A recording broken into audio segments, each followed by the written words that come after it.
Welcome everybody to today's stream. Hello, hello. Hello, hello. Hope you all had a very nice day today. And yeah, let's play some Guild Wars 2 with the final day. I can finally announce it. I was waiting so long for this moment. Yeah. So let's see, is everything set up?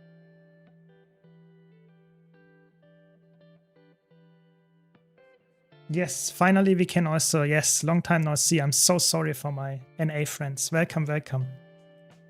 But it's finally time. I'm back streaming in my evening time, and we should be fine now to finally also have somewhat most people globally be able to join my streams again, and I will stream way more often. I will stream like at least like 3 times a week during the evening, my time, so you should be able to find it, and of course on the weekend as well. But yeah, I'm just so happy to finally have the website live. It's really good. It's like crazy. Yeah. Thank you so much for the support. Really appreciate it, Alperan. Really, really appreciate it. Thanks for becoming a member. Thanks. Really good. Hope you're enjoying my content.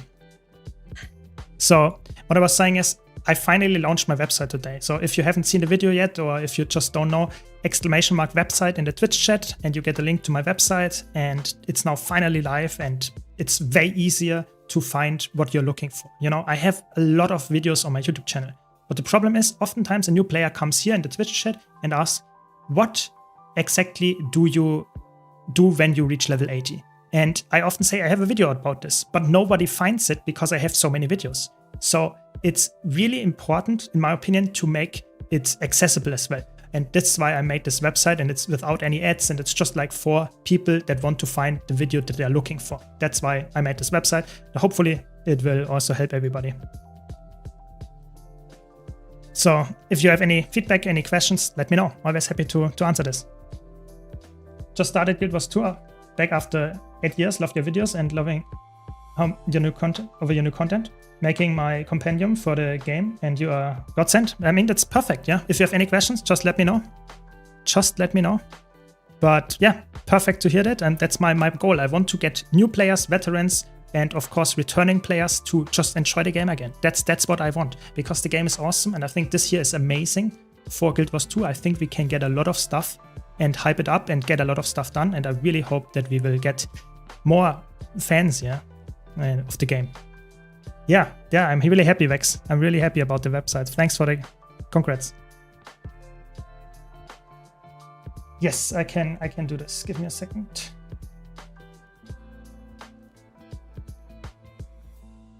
I can pin the website. Yes, good idea, good idea. But it's also in the description of the YouTube chat. So just scrolling down in the YouTube chat, you will find it there as well. That's the link, and I can pin the message. Here we go. Here we go. That's the website if you're looking for it. Really cool.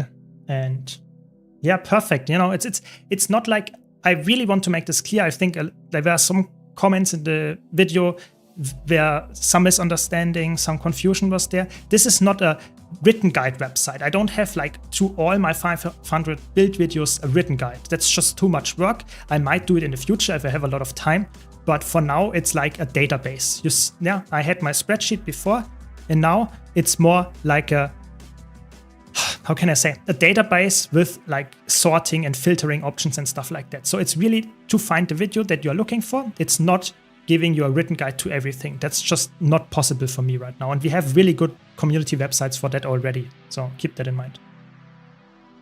Yeah, my day is good. I hope you're also having a very good day and a good evening. Yeah. Glad to hear that. Yeah, glad to hear that. Yeah, the website, I pinned it in the YouTube chat, and on Twitch. If you're on Twitch, you can type !website. But all my videos, all my streams, everything in the description, there's always the website link now, because that's just the best resource that you can get there. Yeah. So let's see what we are doing here, what we are playing. I was debating on playing a Condi Spectre, as I wanted to play something with Spear. Would that be a good choice for DPS? Oh yes. Condi Spectre with the Spear specifically is really good. It is very underrated because it has really good damage output. It has somewhat decent survivability on top of that because you have the Shroud and your normal life pool and some lifesteal on the Spear. And that's the best part in my opinion. You have CC and Barrier in your kit, which is perfect as a DPS because you can support your allies even though you're DPS build. It's really, really good. Yeah. I like watching Guild Wars 2 content, even though I'm not hardcore. The website told me you were live now, so I joined. Great idea. Perfect. Yeah, I mean, that was the goal. Because I think a lot of times when people want to look for a build, get some answers, it's often even better if you can ask the person directly. You know, I'm the content creator. I know a lot about the game. So yeah, why not join my stream and ask the question or what you are looking for here directly? Yeah, that's the idea. That is the idea.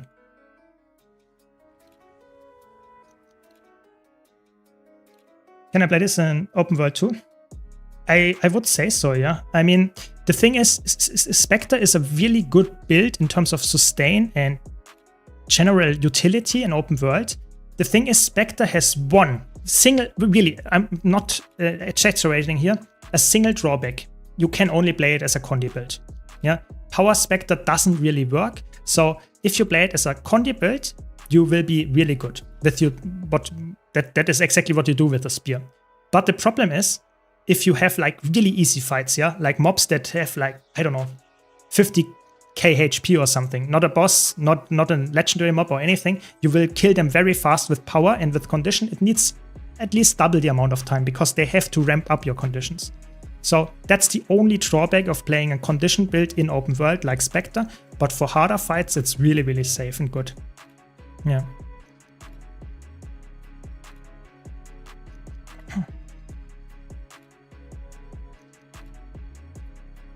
Yeah, exactly. It's the idea is that the website helps you finding stuff easier than you do on YouTube, because on YouTube, I have to be honest, there are playlists, there are search things, but it's harder to find specific videos if you don't know the title, for example.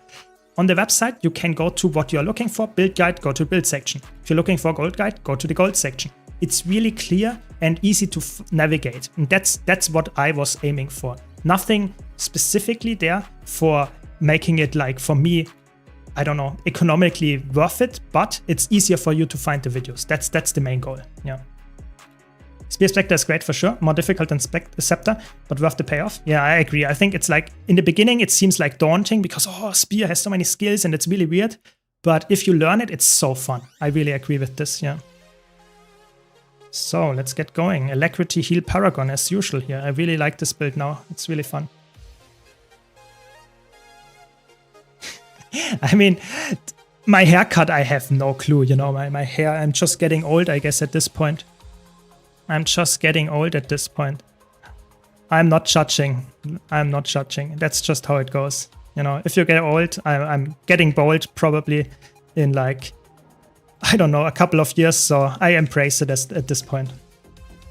Yeah, exactly. For Condi Fractal Spectre, Condi Spectre is really good. I want to actually get a, like, how can I say, maybe a build guide about it, but more importantly, I want to learn it first, really, really try hard so that I run it in my DPS fractal runs with CMs and stuff, because I think like Spectre is really underrated and it's really like a really good DPS to just carry your group. That's why I really like that. Yeah. Yeah, I think that I have to be honest, YouTube is such a cool website, you know? I think it's one of the best websites to just generally for whatever you are looking for, not only gaming in general, it's a really good website. The problem is, I think even though it's such a common used website, I think the search thing, if you're looking for a specific video, maybe even from a specific creator, it's not that easy to find, you know, because there is not a search algorithm that tells you this is a video that might be what you're looking for. It's more that you are looking for a specific title of a video. How do you know the title of a specific video if you're just looking for a specific direction, but not exactly the name of the video? It's a little bit bad, yeah, I agree. And that's why the website hopefully helps there, yeah. Yeah, more content to come, more content to come. Yeah, exactly, consistent grind, you know. This is the year of Guild Wars 2, and I'm not joking here. This is the year of making content, making streams consistently, yeah. That's the goal here. That's the goal. And I have to be honest, I really enjoy playing Guild Wars 2 right now. With the exception of PvP, I have to be honest, PvP, I'm not a big fan of the current meta, but World vs. World and specifically PvE, I have a lot of fun with how good the specs are and how it feels. So, not just playing it at the moment. Welcome, Patricia. Welcome, welcome. This Spectre is also super underrated for all the fractals, but 96 and 97. I've been doing Celestial Spectre, just taking Shadow Arts if I need more Chronicler. Yeah, exactly. I think Spectre as a healer, that's why I put it in my fractal tier list so highly. Because you can play it as a DPS in the Condi fights, and you can play it as a healer in all other fights, to be honest. And maybe with the exception of like Shattered Observatory and maybe Nightmare. But the others, Celestial Heal Spectre is so good. It really is. Because it is just like providing a lot of damage, having barrier, heals, CC, stability. It's like what is missing. I guess like reflect to some extent, but in fractals that's not like so important that you like cannot take a class that doesn't have reflect. I don't know. I think it's really underrated. I agree. But there are so many good healers builds nowadays. And I mentioned it last stream. I think that's the really cool thing for new players. If you start the game now and you have a specific class fantasy in mind, you can pick any class and you will have a really good support spec with it, like a really good one. I think that's definitely a big plus in the current game cycle. Let's leave it like that. Yeah. Yeah, I mean, the thing is, like Guild Wars 2 in 2026, I have to be honest, I'm on the hype train. I think in 2026, Guild Wars 2 looks awesome. The thing is, it depends a bit on what kind of player you are. I think if you're only playing open world, this might be a year where it's good, but not like insanely good. Because you get like 2 maps, that's it. We don't even know if you get another expansion. But if you play multiple pieces of content like convergences, maybe even go into raids and fractals, then you get so much stuff this year. And hopefully also really good stuff. And we have the elite specs. You know, you can see I'm done with like Visions of Eternity for like 2 months almost. And I still have a lot of fun playing the game because the elite specs were there, and I played the same content that I played the last 5 years, but with the new elite specs. So yeah, definitely a big plus for me, this expansion right now, and I think it's continuing to look like that, at least in my opinion. I was doing some map completion. There were so many people with a sub 100 master level in the game currently. Exciting time for the game. Yeah, I agree. I think it's like a lot of new players, especially New World being not like there anymore. Let's leave it like that. I think is a big influx to Guild Wars 2 player base. I think that's of course it's sad that New World is dying and dead. I think that is sad. Don't get me wrong here, but I think for Guild Wars 2 specifically, I think it's a blessing. Yeah. Yeah, I mean, that's true. If Seal Area would be a reflect, then Spectre would be like having the perfect kit almost, yeah? Like almost as good as Chronomancer, I guess then, yeah? Yeah, I agree, yeah. Yeah, it's a nice website. Glad you enjoy it, Patricia. And of course, you know, I don't want to be like saying that, but if there is anything that you encounter like bugs or whatever that is not perfect and you have feedback, just let me know. I have in the Discord server, I have a specific channel for feedback there. And whatever you notice, whatever just improvement you have in mind, let me know. I'm always happy to improve. Can't promise that I will make it happen soon, but I will try at least. So the website is really interesting. It's a, you know, I'm not a developer, so let a little bit of story time here. I'm not a developer, so it's something that it was more like a project. I have some knowledge in like programming, but that's not my job, obviously. My job is creating content, but in general, I did not learn that. So it was something like somewhat self-taught. So it's mostly HTML and like a little bit of JavaScript and stuff like that, but nothing like fancy. It's really about making a website functional, not like crazy good looking. I think it's looking good enough, but it's not like having crazy amounts of like, how can I say, like functions built in yet. Maybe in the future, if I just get better or maybe find someone that actually has really good experience and does it, so to say, for like, I don't know, free, because I don't make any money with this website. Keep that in mind. It's just like giving you the way to find my builds.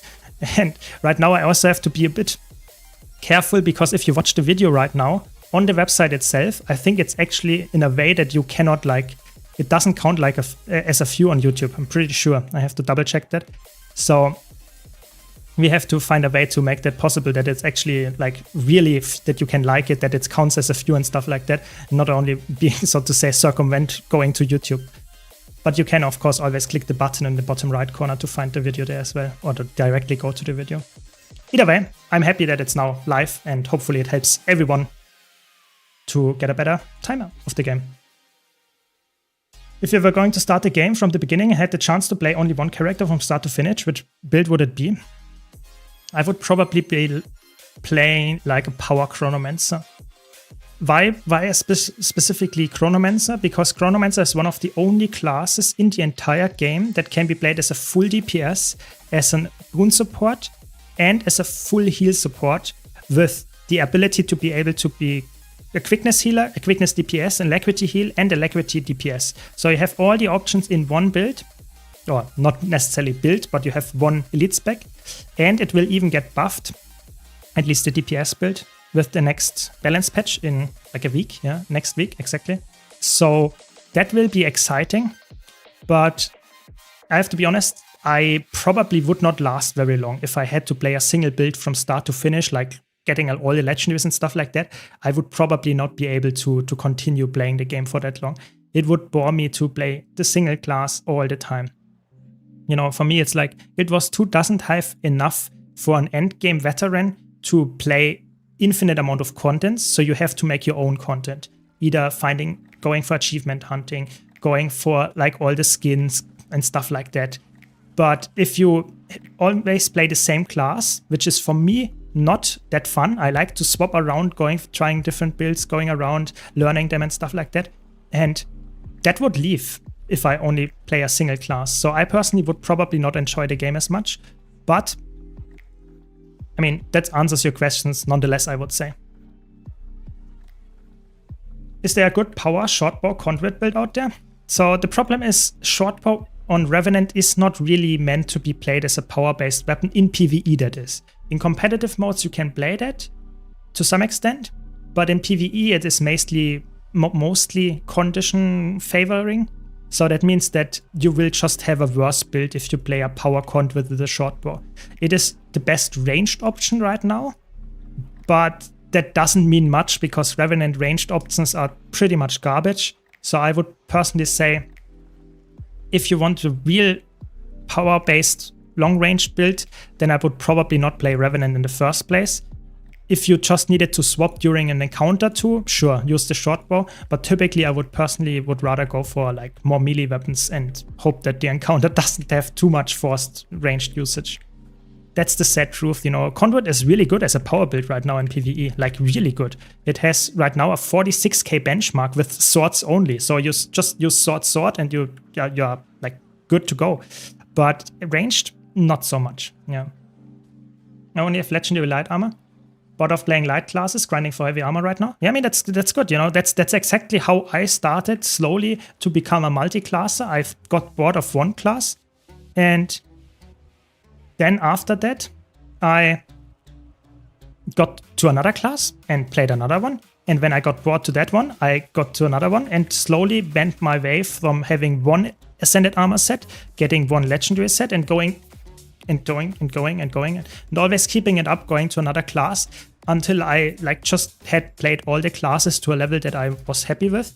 And then I started up again. You know, it's like, for me, Guild Wars 2 is more like, I don't have a item level increase or item level to grind on, but I have just all the time a new build to learn. And that's what I enjoy. So I definitely see that why you would go for like from light armor to heavy armor and just grind another legendary armor set. Yeah, I would do exactly the same. But yeah, as always, if you have any comments, any feedbacks, let me know. Of course, any questions, always very much appreciated here. So, quickness is quite low here in our subgroup, like 60%. Doesn't look like that good. Takes a long time to play with other characters, so I need to make a character with strong DPS, boons in some conditions. And I've never played Mesmer before, sounds interesting. So do you have a build session I can use? So the thing is, if you want to have a build that you can play as a DPS, as a boon DPS, and even a condition DPS, that's just by nature having different builds. And I personally would say start with a power, maybe quickness Chronomancer or something, power alacrity Chronomancer. I have a guide about that on my YouTube channel. You can, again, like I said, go to the website, you go for Mesmer, and you find all the Mesmer builds there.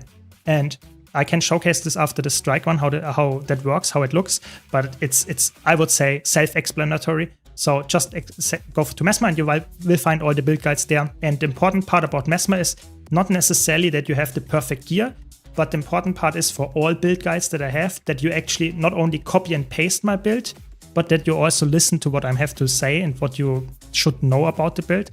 Because I mentioned it to all new players here. In Guild Wars 2, gearing is pretty straightforward. You can get exotic gear, which is like, let's say 90% of the way to the perfect gear within, like, to be honest, days after starting the game.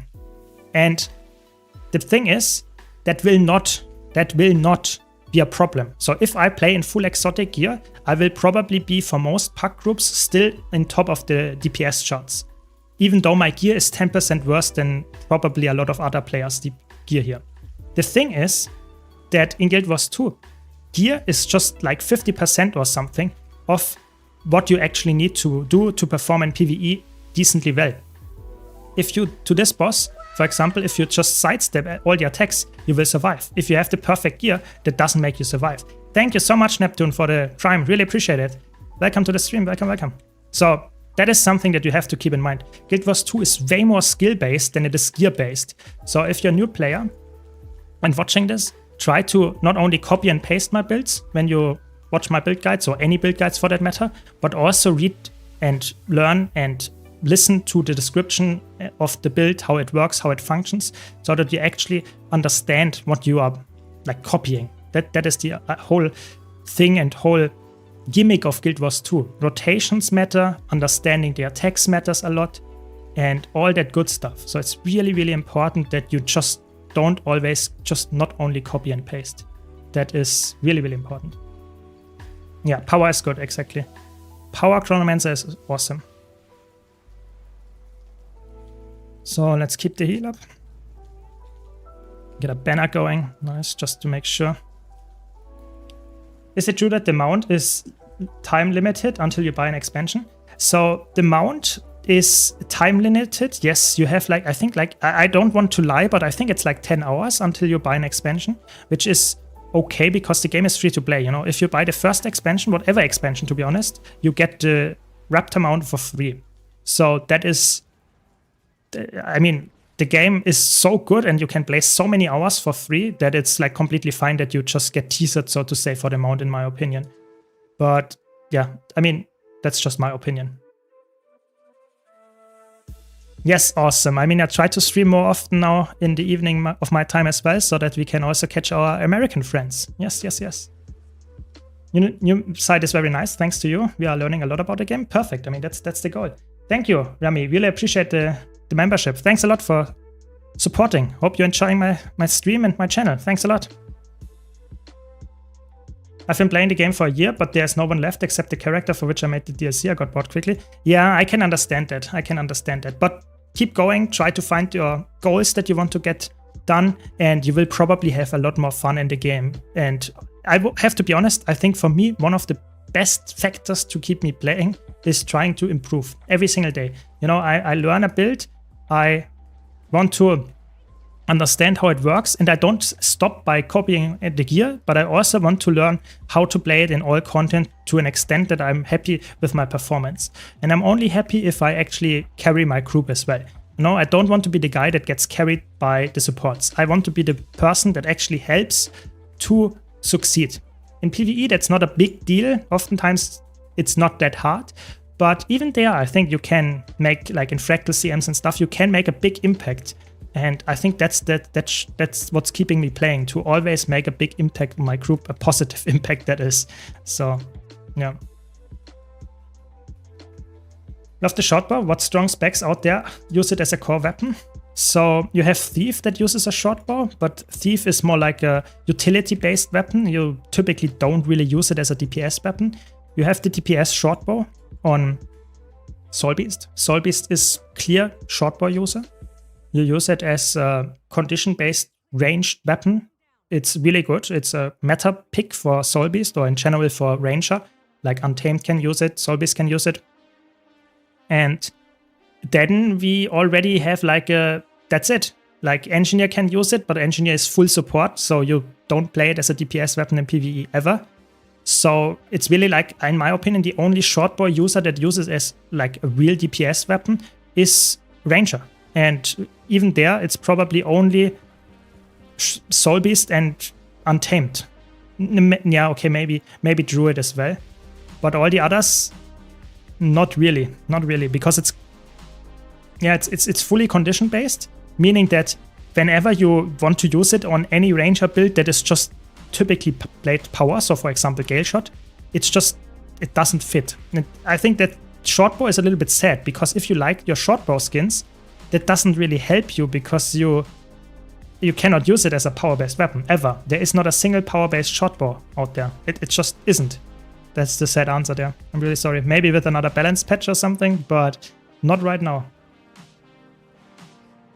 Yeah, glad you enjoyed, Flavor. Glad you enjoyed. Yeah, I put a lot of effort into my content, and hopefully it pays off for you, and hopefully it's also like acknowledged, let's say.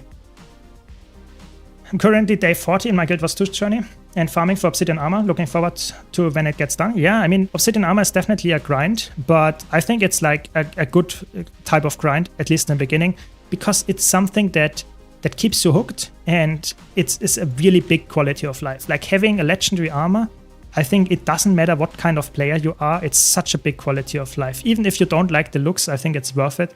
And it's not even like that ugly either. So I think it's a really cool goal. So you will get there, and probably at some point you will also go and get another one, because it's just like, it's so fun, you know, going for more, getting more legendaries. At least for me it was.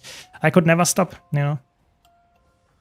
Thief's shortbow is so nice for casual gameplay. The auto attack bounces and skill 5 is a teleport. Yes, that is true. I'm not saying it's a bad weapon. I'm saying it's more a utility-based weapon. It's not, you don't use it if you want to kill a boss fast. You use it if you want to tag a lot of mobs. You use it if you want to go fast from A to B. It's like a meta pick in tagging, in like open worlds, like meta events where you zerg and just want to kill a lot of mobs, or in dungeons. I'm not joking. In dungeons, Thief with a shortbow is one of the best weapons, because you have the like insanest mobility in the entire game. So shortbow is not, don't get me wrong here, shortbow is a really good weapon. It's just not a DPS weapon. Yeah. What's the easiest spec to start raids? That depends a bit on what kind of role you want to fill and what kind of like mindset player you are. You know, some players like to have a low intensity builds to start raids, because in raids, makes sense, raids are a little bit challenging, so that means that you have to understand bosses mechanics, and if you are struggling already in easy fights to understand your rotation and stuff, then probably it's better to start with a build that is somewhat durable and has an easy rotation. And I think one of the best picks is Rifle Mechanist. I think that's a really safe one. It's long ranged. It is, yeah, safe DPS, and you have some CC in there, and it's not hard to learn at all. So I think that's a really good pick. I personally also like, what's it called? Reaper. I think Reaper is also quite safe, because you have like double the life, so to say. But there are so many good picks. I have a whole playlist on my YouTube channel about low intensity builds, and I think all of them are actually quite decent to start raids, because like I said, raids are all about understanding the mechanics. Yes, of course, if you are like me and played the raids like 100 times already, sure, it should be like that you try to play a build that is also providing the most amount of damage in an encounter. But if you're starting out, you want to not die to a mechanic. You will not die if you can concentrate 100% on the mechanic itself and not concentrate only 10% on the mechanic and 90% on your rotation. So I would always start with a rather easy DPS build and go from there.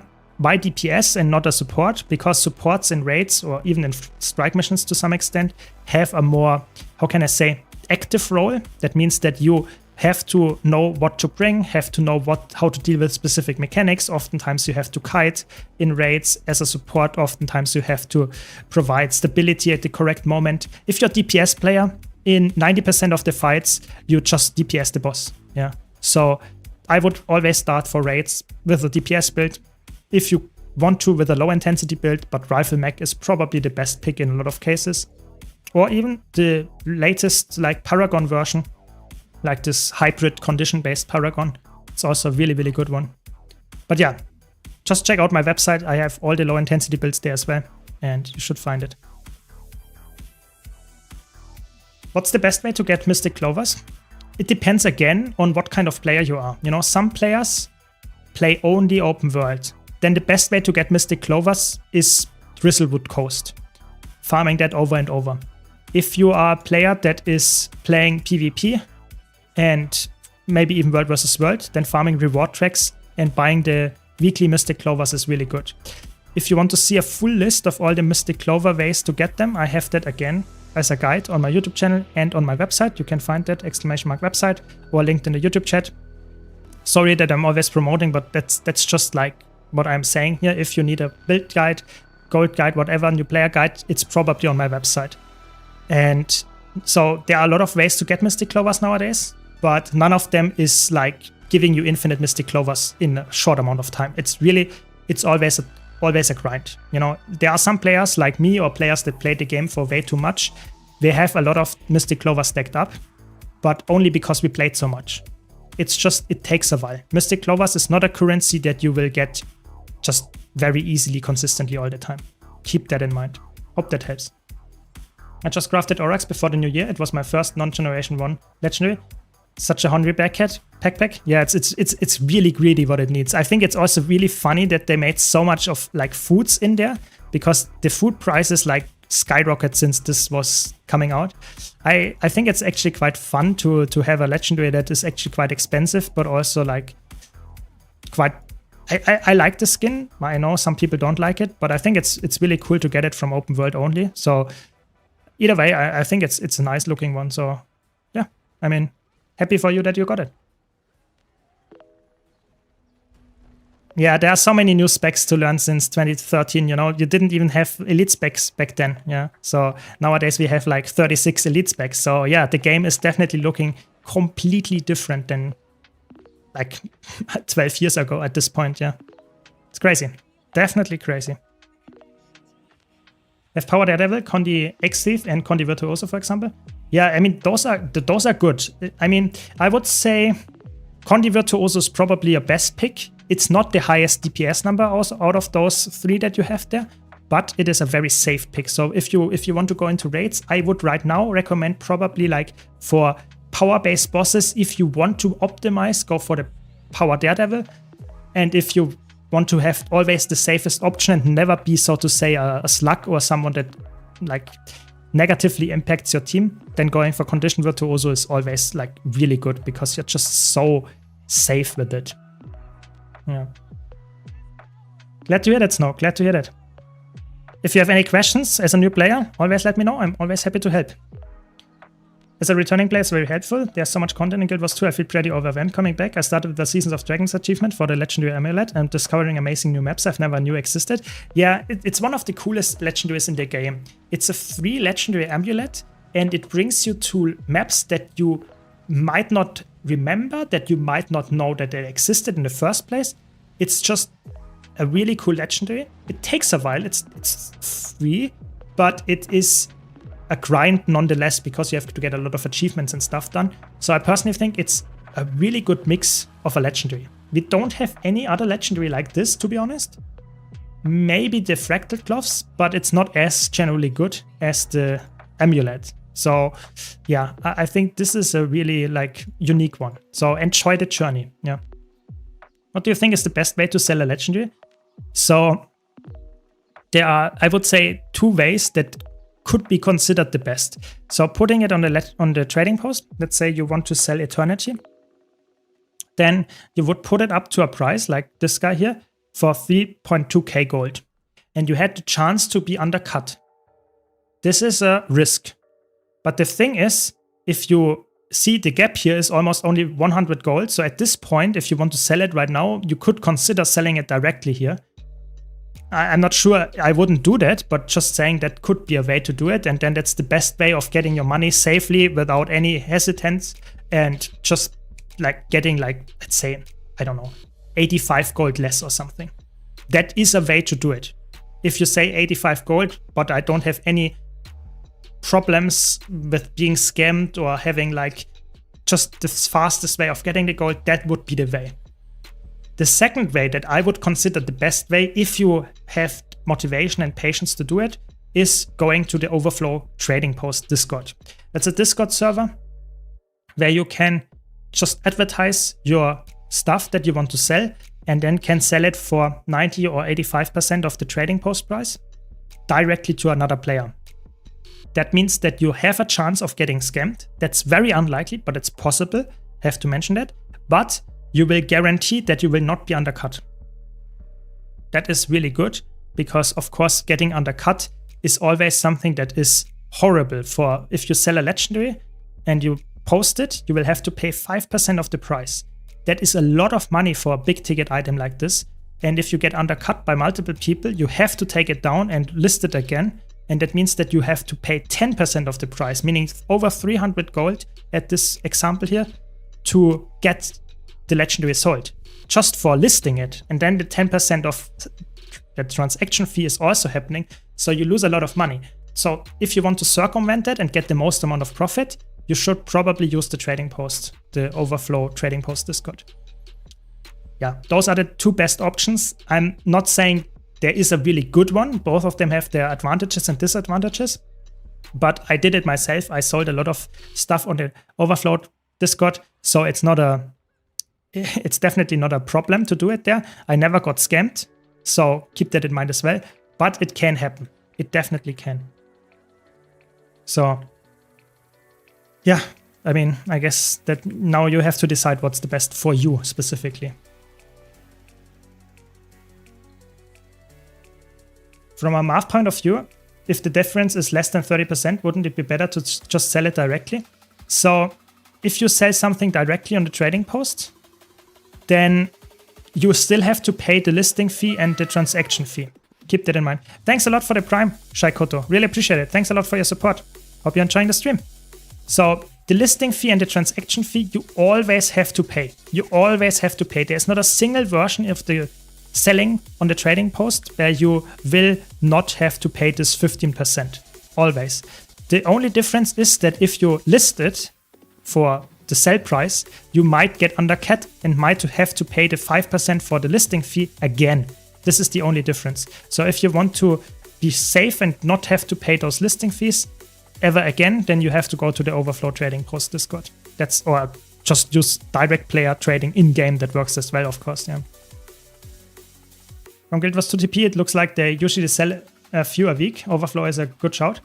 Yeah, the thing is, if you obviously sell it at the correct time, when you are lucky, someone just wants it right now, sure, then you can just sell list it on the trading post and be happy with it. The problem is, you never know, you know? There could be like 10 sold last week, and this week there's only one sold. That could happen. Who knows? So yeah, always it's a market, and that means that it can be volatile at times, and sometimes it can be very stable. You just have to find the best sweet spot for you. There is not a single answer that I can say is like working for everybody here. I personally use the Overflow Trading Post Discord because I really like the system there, and I don't mind like advertising my stuff there, but I'm also a patient guy to some extent. So I would also say for legendaries, like I just mentioned here with the Eternity, in this specific example, I think directly selling at this price might not even be the worst choice because it's like really close together at this. Of course, it always depends how much you value your gold. If you really want to get the most amount of gold, then of course sell listing might be a good option if you get lucky and it sells. I thought there's no listing if you go directly. No, that's sadly not the case. The thing is, listing and direct selling is always, it is a little bit hidden, but the amount of money that you sell the item for, or that you have to pay to the trading post, is always 15%. 5% for the listing fee and 10% for the transaction fee. And the only difference between selling directly and buying directly is that the person that sells something has to pay the listing fee up front, meaning that if you have to relist it because it got undercut, you have to pay this 5% again. This is the only difference there. So this direct listing is cheaper, but you will never get undercut because you will just directly get your money from the person that listed it. It's like very common and not really good explained thing that you would expect like 5%. Yeah, sure, I will get like 5% less tax, but that's sadly not the case. So hopefully I explained it well enough.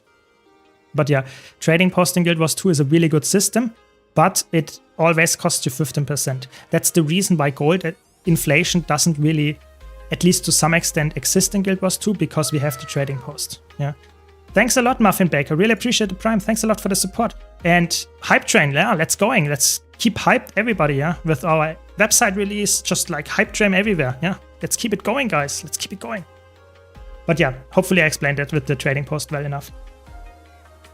If you cancel the listing, I can do that for you. I will prove that that is sadly not the case.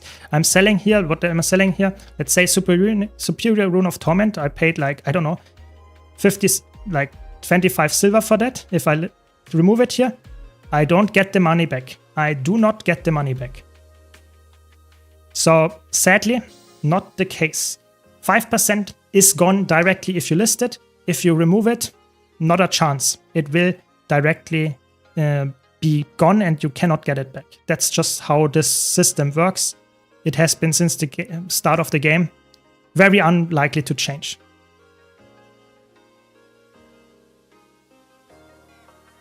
It's my wiki, yes. The website is, so to say, my personal wiki. It's not as good as the wiki, but it at least has some videos on there. That's the difference, I guess. Is your newest Ritualist PvE guild guide good for all PvE content, like fractals, raids, and world bosses? So the interesting part is, one of the big draws, like positives of this build. Thanks, Vash. Really appreciate it for the Prime. Thanks a lot for the support. One of the big positives of this Ritualist build is that if you swap the relic, just swapping the relic to Relic of the Claw instead of Relic of Sakiros, you have a quick DPS build. I'm not joking. You can play this build, exactly the same gear, same traits, in a group and be the quickness provider. If you play it alone, you swap to Sakiros Relic and you have lifesteal and you provide quickness to party members. The Claw Relic is only good because it provides you with 7% more damage instead of the healing. And if you're in a group, you have a supporter, like for example an Alacrity heal that I'm currently on. So that means that you will not need the relic and can go for more damage. But yes, this is one of the rare solo builds where you can one-on-one go from solo into a group content and will not notice a difference. You play a quick DPS build, exactly the same. It's really cool. That's a really good point. No, it's fine. I mean, it's always like the trading post is not really well explained. It's some kind of mystery to a lot of people. A lot of people use it, but don't know exactly how it functions. So good question to ask. I've been stuck between maining Thief or Ranger. I have all the expansions and enjoy both. I'm interested in doing raid content, but shy away because I'm afraid I wouldn't cut it on meters and be kicked. I think if you like Thief, go with Spectre. Spectre is so underrated. You can play a DPS Spectre, you can play a healing Spectre, you can play a support Spectre with damage as well. It's just so good. I think Spectre is my go-to option. You will not be kicked if you play Spectre and just know what you're doing and enjoy the spec. If you don't want Spectre, I think on Ranger you have a lot of different options. Ranger is also really, really good, but it's more like Ranger typically, I would say it's harder to get really like noticed as a player. I think Spectre is typically the best option, but it doesn't really matter. I think just getting into raids, typically people will not kick you if you say you're new and you want to learn. That's not necessarily what it is. You shouldn't join an experienced group that wants to get a challenge mode kill, but I guess that makes sense.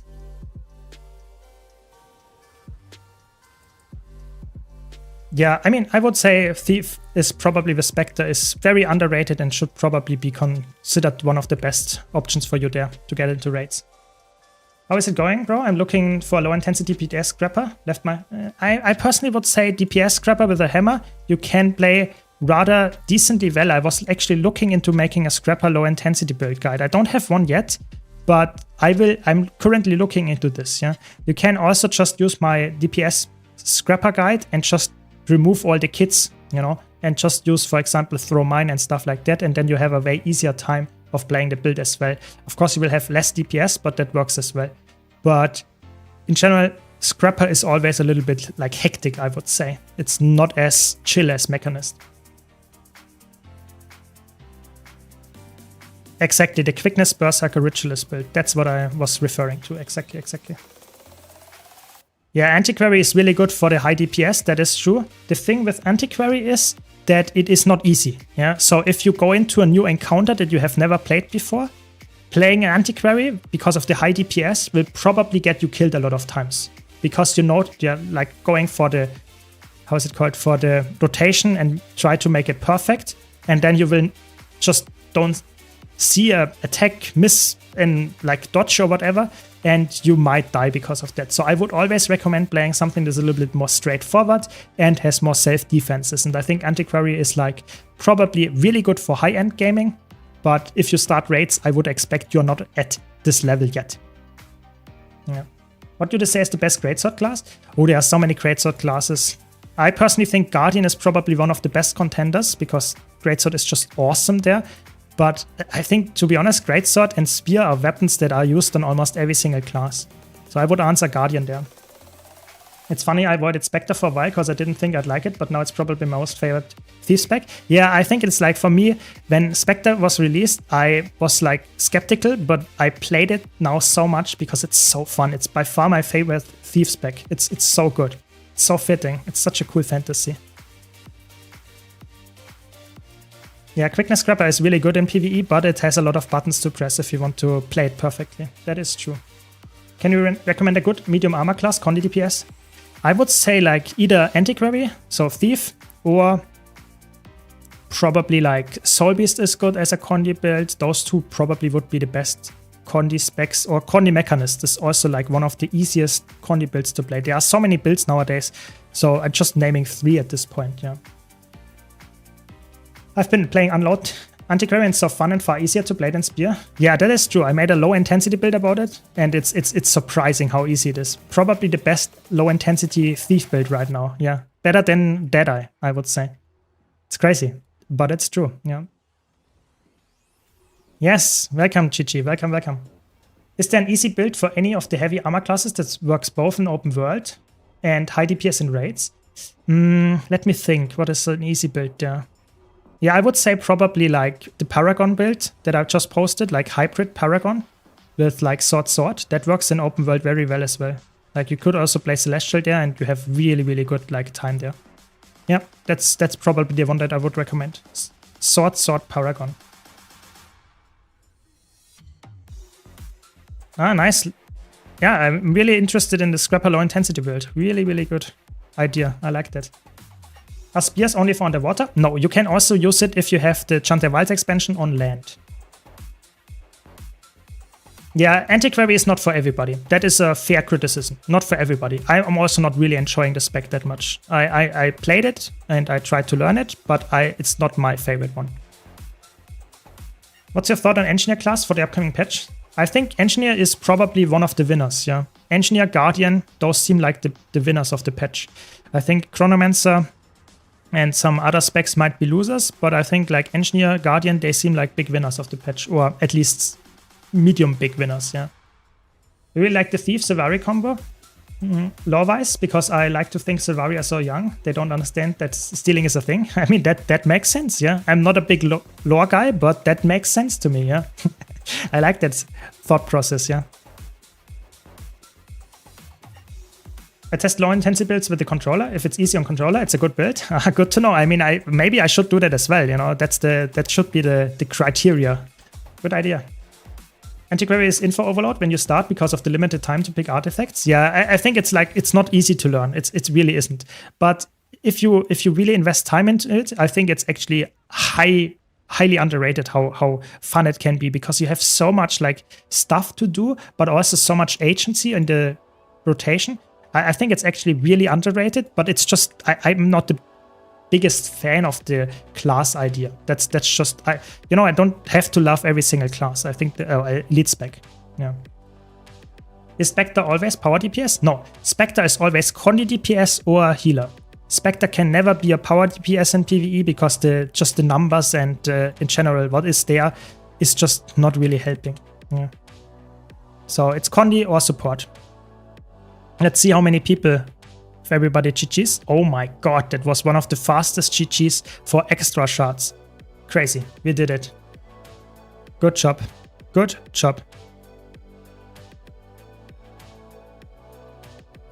Do we expect the patch to be exactly what the preview is? No, the preview will probably happen like they say it is, and there will be nerfs to the Visions of Eternity specs. They said they have not included the nerfs to the Visions of Eternity specs, so there will be nerfs coming as well. We don't know what they are, but right now we expect to almost guaranteed get Visions of Eternity spec nerfs as well, which we have no clue how heavy and which specs they will hit.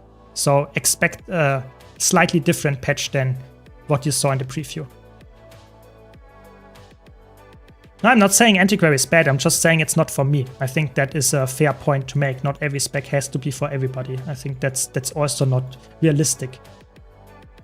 I love how versatile it is. You can use so many different weapon options. Yeah, I think Thief in general has one of the best, like, flexible weapons. You can swap so many Thief weapons in and they all have a value. Like Dagger can be played power or condi. You can play Staff as a power-based weapon. You can play like Spear as a power or condi-based weapon. There are so many good, like Thief is so flexible, you know. Spectre can use a Scepter, but you can also use Scepter on like just general condi thieves. It's just, it's really well-rounded. I really like how Thief weapons are. I think they don't have that many problems for the most part. It's really cool. Yeah. I'm wondering if a turret-based engineer build is possible and viable. I like the idea of having turrets as a big mechanist. So as mechanist, I think you can do it, but it's not necessary. I made an amalgam build actually with turrets, but it's not crazy good. It's working, but it's not crazy good. I think turrets in a state that they need help to get more value in team play, but in solo play and stuff like that, it's okay. I think turrets need some help though. Yeah, I mean, raids is, I really, with the quick play coming up next month, I not only want to play a lot of quick play on stream with raids and stuff and strike missions, but I also want to really push and make training runs, maybe just makes like somewhat like new player runs that did the raid before but don't have that much knowledge, stuff like that. So I will do more community runs with the quick play coming up as well. So just stay tuned next month starting, yeah. Don't worry, don't worry. If you have any question, just ask. And if you don't have any questions and cannot like formulate a question yet because you're so like lost, that's fine. Just watch or any content creator and you will slightly get a hang of it. Just play the game, have fun. Yeah. If you had to choose between Necromancer, Engineer or Revenant for all of your PvE open world fractal raids, which one would you go with and why? So I would probably go with Engineer, and specifically I would go with Scrapper, because Scrapper is really flexible. Scrapper can be played as a healer, it can be played as a quickness DPS, as a power DPS, you can even play it as a condi quickness DPS. It's just really flexible, and you can easily make a solo build out of it that is also really good. So for PvE personally, out of those three options, if you want to play it in all game modes there, then I would go with Scrapper, but there are so many others. You know, I really don't want to say the others are bad. I'm just saying, personally, I would go with this one. Yeah. Really, you cannot access my website? That's not good. Maybe you have some error because it's like your browser is protecting you from like a specific source, but of course there is no issue. It's a static website, so there cannot be any viruses or anything. It's not interacting with your client or something at all. I don't know. I'm sorry if that's the case. Yeah, I agree. If you could move your turrets better, that would be really cool. I agree. I cannot wait for quick play either. I agree. Yeah, I mean, trap-based ranger, then you would probably be like a condi soul beast. Condition soul beast seems like your pick then, James. Yeah.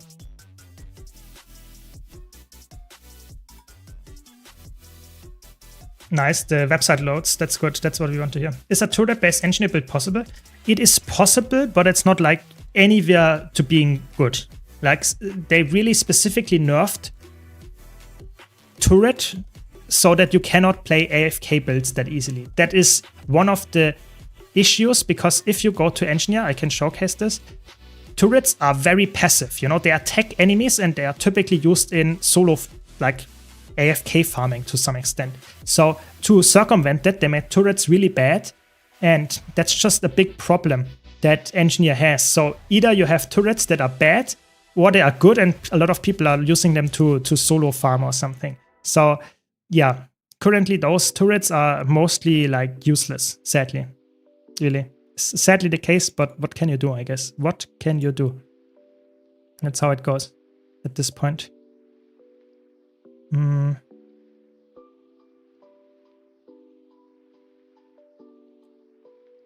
Let me join this group, 1 second. There we go. Yeah, Amalgam is also really flexible. Good point, good point. But who knows how the nerfs are going to be? Who knows how the nerfs are going to be? I've recently started playing again after many years out. Found you out on YouTube and have been enjoying the content a lot. I've picked up one of your Revenant builds for solo PvE, but still find myself getting nuked into oblivion sometimes. Any tips? So the thing is, that sounds like a little bit of a mean statement, but in Guild Wars 2, if you start out, you will get to die. If you start out and play solo specifically, oftentimes you will just like get killed by random attacks that you didn't see coming, that you were overwhelmed with. That's normal. That's completely normal. You just have to be patient, try to improve, and you will get better. Sometimes the build is not well suited to you. That's also fair. Maybe try something else and it will be better. But I personally would say a lot of times, if you have the option to like just stick with it and try to continuously improve, you will probably be fine. It's just like don't give up. Yeah, that is the main thing that I would recommend there. Don't give up.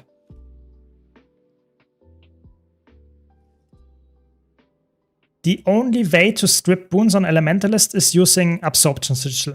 Absorption Sigil is a sigil for your weapon that you can use. That is a rather common sigil. Whenever you interrupt a foe on a 3-second eternal cooldown against Defiant Force, you remove 3 boons. That is the only way that Elementalist can strip boons. Yeah, the same goes for Guardian. Those is the way, yeah. Celestial Herald is really, really easy to play as well. Good point. Celestial Herald for open world is probably one of the best easy to learn builds. But I think Vindicator is also very easy as well. I think like Amalgam and Scrap are both awesome, like in PvE. I think I wouldn't make a single like point and say the other's better. Yeah. Either way, if I miss any questions, just ask again. You know, sometimes I'm just missing a question because I'm concentrated on the game or another question. Just ask again. Yeah. Yeah, sure. Let me know. Chichi, I'm always happy to answer questions. Also, if you direct message me in Discord or something, I will try to get back to you. Instead of nerfing Visions of Eternity spec, they will buff every older spec? I doubt it. I doubt it.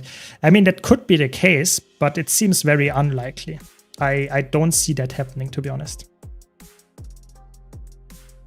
One hard skill for new players is timing defenses, exactly. So one of the things why I, for example, play a lot of, in pack groups specifically, play a lot of Power Virtuoso, is because Power Virtuoso has a lot of defenses in the base kit, or in the kit as Power Virtuoso. You have a block here, you have an evade here, you have an invulnerability here, plus your 2 dodges. So even though I'm a power-based build that is really squishy, I don't have any toughness, I have like almost base health with 20k health, I die very, like, rarely. I would say I'm often the last person standing. Not because I'm so tanky from my gear, but because I have a lot of active defenses, like blocks, evades, invulnerability, that makes me be able to tank hits that I normally should not be able to tank. And therefore, if a new player doesn't know that or doesn't time it correctly, like we saw here in chat mentioned, yeah, correct, perfect, this statement, then you will die. But if you use it correctly, it looks like you're immortal. So the thing is, it's just patience, getting better, understanding why you died, what attack actually hit you, and trying to avoid it next time. That's just the learning process. I didn't start as someone that didn't die. I died as well. I just slowly improved. That's what you should do as well, and everything is fine. Wish they'd made engineer turrets have a number of bullets and expire after. That would be very interesting. I mean, the engineer turrets, if they would just make them somewhat more interesting and a little bit more active, I guess, then it would not be a big problem. Problem is that they are so passive right now, so they cannot buff them. Because you put them down and then you can leave and they will do everything for you. That's the big problem, yeah. But if I make a legendary rune and add it to some gear and then scrap that gear, the rune does pop out, so to say, yeah. So the legendary rune functions as an item that you can put on any gear. So if I have a legendary or just an ascended or even exotic gear piece, I put it here and I put the rune on. The rune is on there. As soon as I unequip this weapon, or in this case the armor piece, the rune will not be lost or something. So you can put it on the next armor piece as well. So the rune is always, so to say, locked to your account. You cannot lose this anymore. It's a little bit weird how a legendary is working Guild Wars 2, but that's nowadays how it is. Yeah. Welcome, Darcy. Welcome, welcome. Did I miss something? Did they come out with a preview of the balance patch already? So the balance patch was previewed before Christmas. So that is something that they previewed, but they did not preview everything. So at this point, when they previewed it before Christmas, they didn't know everything that they wanted to do. They just showed us, so to say, they already rather rigid fixed changes. So we will have to see what else comes on top of that. But for now, we know that, for example, Chronomancer will get somewhat of a rework. We will see if that's for the better or worse. Heal Chronomancer is definitely worse, but DPS Chronomancer might be better. Stuff like that. So we know a lot about the balance patch coming next week. Yeah.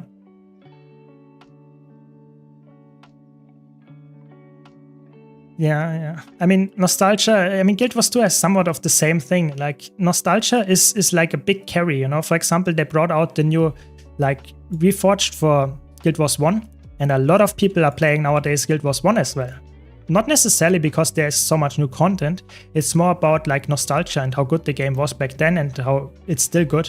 So, yeah, I mean, I can see that. I can feel that. Is the content too easy for good builds? It depends a bit on what you think is too easy for you. I think Guild Wars 2 has a lot of rather easy content nowadays, but that's just because I play the game a lot. If you start out the game, then you will probably notice that there is a lot of content that is rather hard for you. Just if you get better at the game, then slowly you will get to a point where there is not that much content that is challenging you anymore, which is completely fine because you have competitive modes, you know. Competitive modes by nature are always challenging because you play against another player. That's just how the nature works there. Yeah, I think Thief as a CC bot will probably be really, really strong after the Mesmer nerfs. I agree. Are the pet-based builds viable in endgame? Yeah, I would say so. You know, Untamed Ranger in general is really good as a pet class, but there are so many classes that have pets nowadays, like even Elementalist has pets, but it's just like turrets are the big problem. Turrets are the big problem that is not really good. Everything else I would say is actually decent. It's just pets, the static pets of the turrets. It's not good. As a brand new player, I'm at a loss for any leveling guides. Everything is locked for specs and weapons. Nothing like how to level from 1 to 80 as a warrior or whatever. So in Guild Wars 2, leveling is more like enjoy it, try out different things, because you will get to level 80 very fast, or rather fast. And it's quite easy. You know, just experience, try different weapons, and as soon as you get to 80, look for a build. That is my recommendation, I would say, for a new player. Yeah. Like what weapons and skills to use and what to train first. Yeah, I mean, so the thing is, you can, the cool part for leveling is you can just try out all the weapons. Yeah, just whenever you get a new weapon that you can equip, try it out and learn the skills and read them and see if you like them. After that, I would say if you played all of them, just use the one that is power-based, because for leveling, power weapons is just better than condi-based weapons, because oftentimes the mobs die so fast that a power direct hit just kills them instantly, whereas a condi hit will take like a few seconds to kill it. And over the course of time, that's just faster. That's what I would recommend. And just for traits, do the same. Just level all the traits that you find interesting, because you will read through them and slowly understand it. There is not a real need for a leveling guide, I would say, because it's more about experimenting, understanding your class. That's what the leveling is teaching you. See the leveling process as some kind of tutorial where you learn to read your class and understand the skills, how they function. I'm not sure if we will ever get someone in this group, to be honest. Looks like we are waiting for years for this. Viable longbow build for PvE. It's like either Gale Shot or Dragon Hunter or yeah, probably like Conditioned Berserker. Those 3 builds are probably the best for longbow. The gods say Guild Wars 2 is a good solo game. What is the most enjoyable and challenging to do in Guild Wars 2 solo? The rewards are not good for soloing. It's more like your solo group content, like going into fractals alone, doing challenge modes alone, doing like strike missions, raids alone that are typically meant to be with 10 people, stuff like that.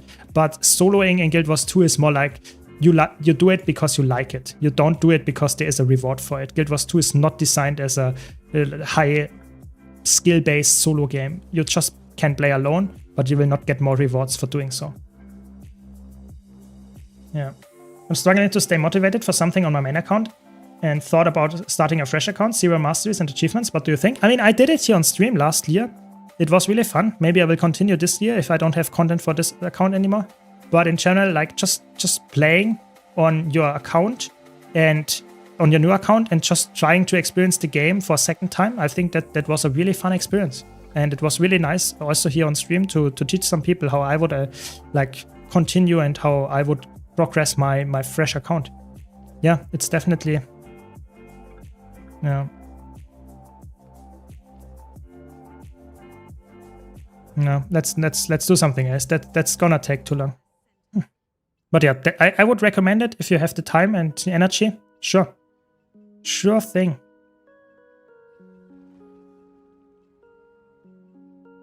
Should we do some raids? Maybe. Or we do some world versus world. Let's do some world versus world. Let's see. Yeah. Yeah, but yeah, if you have any other questions, just let me know. I'm always happy to talk about it. And okay, Eternal Battlegrounds. It has no queue. That's suspicious. So maybe there's nothing going on there.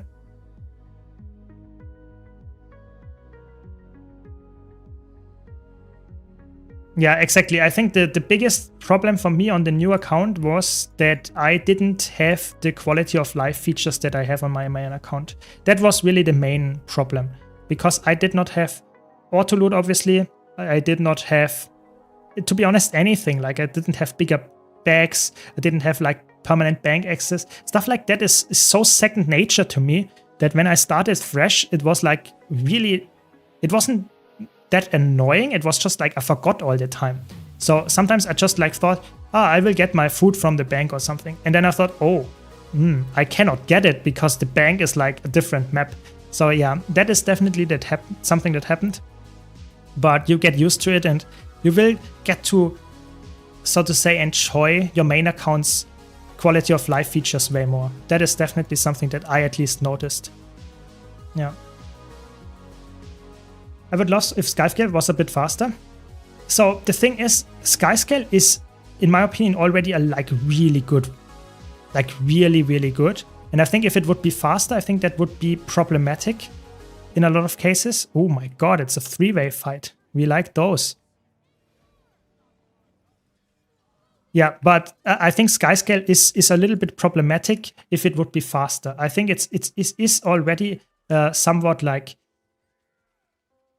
it's not perfect, and it shouldn't be perfect because you already have Skyscale as a jack of all trades. If you had a mix between a Griffin and a Skyscale, I think that would be like insane, like absolutely insane, and that should probably not be like existing because you want to have useful things for the other mounts as well. At least that's what I would do. Yeah. Okay. So just contesting here and helping my team as this support luminary. And they are way bigger than we are. But we are clouding, so hopefully we can get some kills here. We will see. Oh, it's like crazy. I'm pressing my buttons, but nothing is happening. So the skill lag is real. Okay, I mean, that's okay. What social games have you met in Guild Wars 2, for example, when Fashion was random people do it mostly fun? Yeah, there are so many cool things about the community and stuff like that. I don't remember anything like in particular to mention here, but Guild Wars 2 has I would say, a rather nice community. There are obviously some bad apples, but there are some really cool games that I also noticed and that we played together. Music things, the instruments are also always leading to like some funny, how can I say, like concerts to some extent in open world and stuff like that. I don't know. There's a lot of funny mini games the community sometimes does just randomly. Yeah. Have you got this node ornament recipe from Industry? Apparently it's good for World vs. World. Very interesting. Yeah, I mean, I guess I got it because I got all the things that I don't have when there's a festival happening. Is the most that I can get. How should I be leveling? I mean, just playing the game for like just exploring maps, getting into some dungeons if you're at a certain level, stuff like that. Just doing anything, like doing events, all that kind of stuff is, in my opinion, the best way to level the first character. And if you come back after years, then probably that's also the best way to do it again, I would say. Because like if you use a level 80 boost or something, you will just skip the leveling, but you will not understand the class. It will not give you understanding of the class back. So you just have to accept that. Ooh, they're pushing.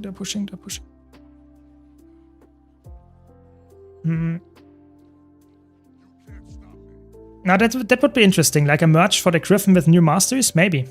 I mean, I'm not a like game developer, so maybe they listen to your ideas. I think it could be. I just say I like to have different mounts useful in different cases, but I guess you have a point there. I think having more masteries that make it more interesting with the mounts, I guess why not?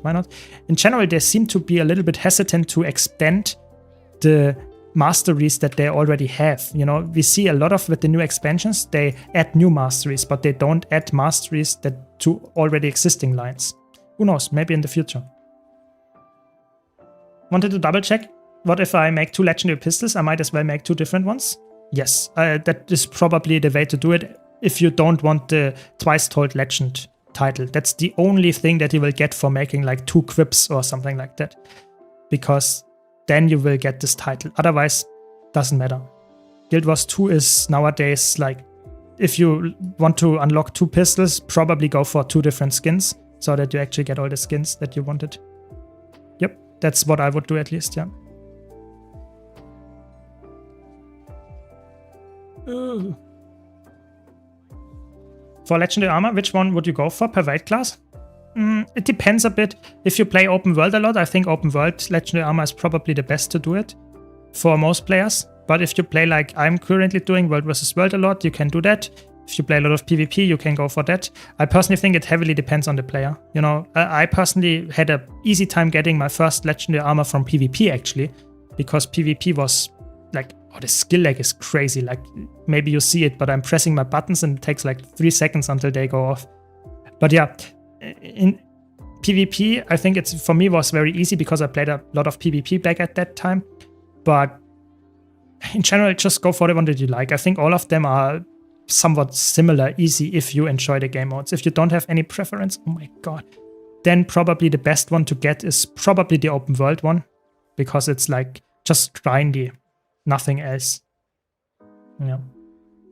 I saw Untamed Longbow build, that was a troll build. No, it's actually working. You can make that work nowadays. Longbow is not a troll weapon, but it's not the best option most of the time.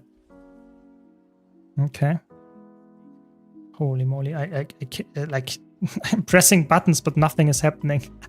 It's crazy. At least this is our castle, so that means that I get some rewards for just like being here. But, whew. I'm not sure if we can defeat them with this skill lag and like a rather unorganized circ here. Yes, hydrating. Yeah, I have to hydrate, but if I hydrate now, I will like die in game, I guess. So have to wait a bit. Have to wait.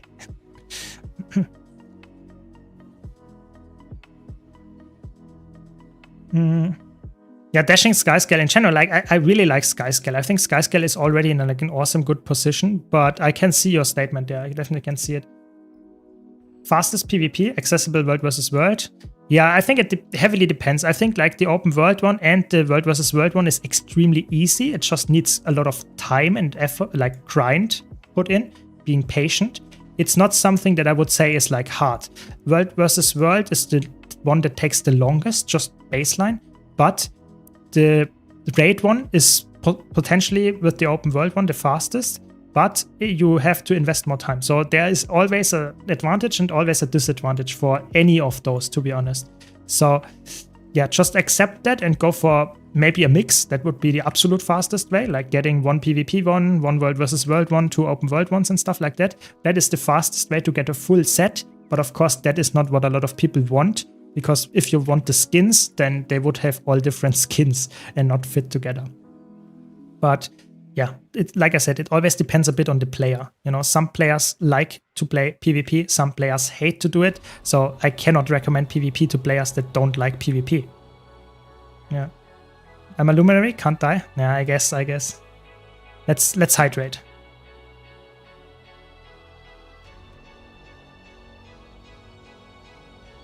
Thanks for the reminder. Really appreciate it.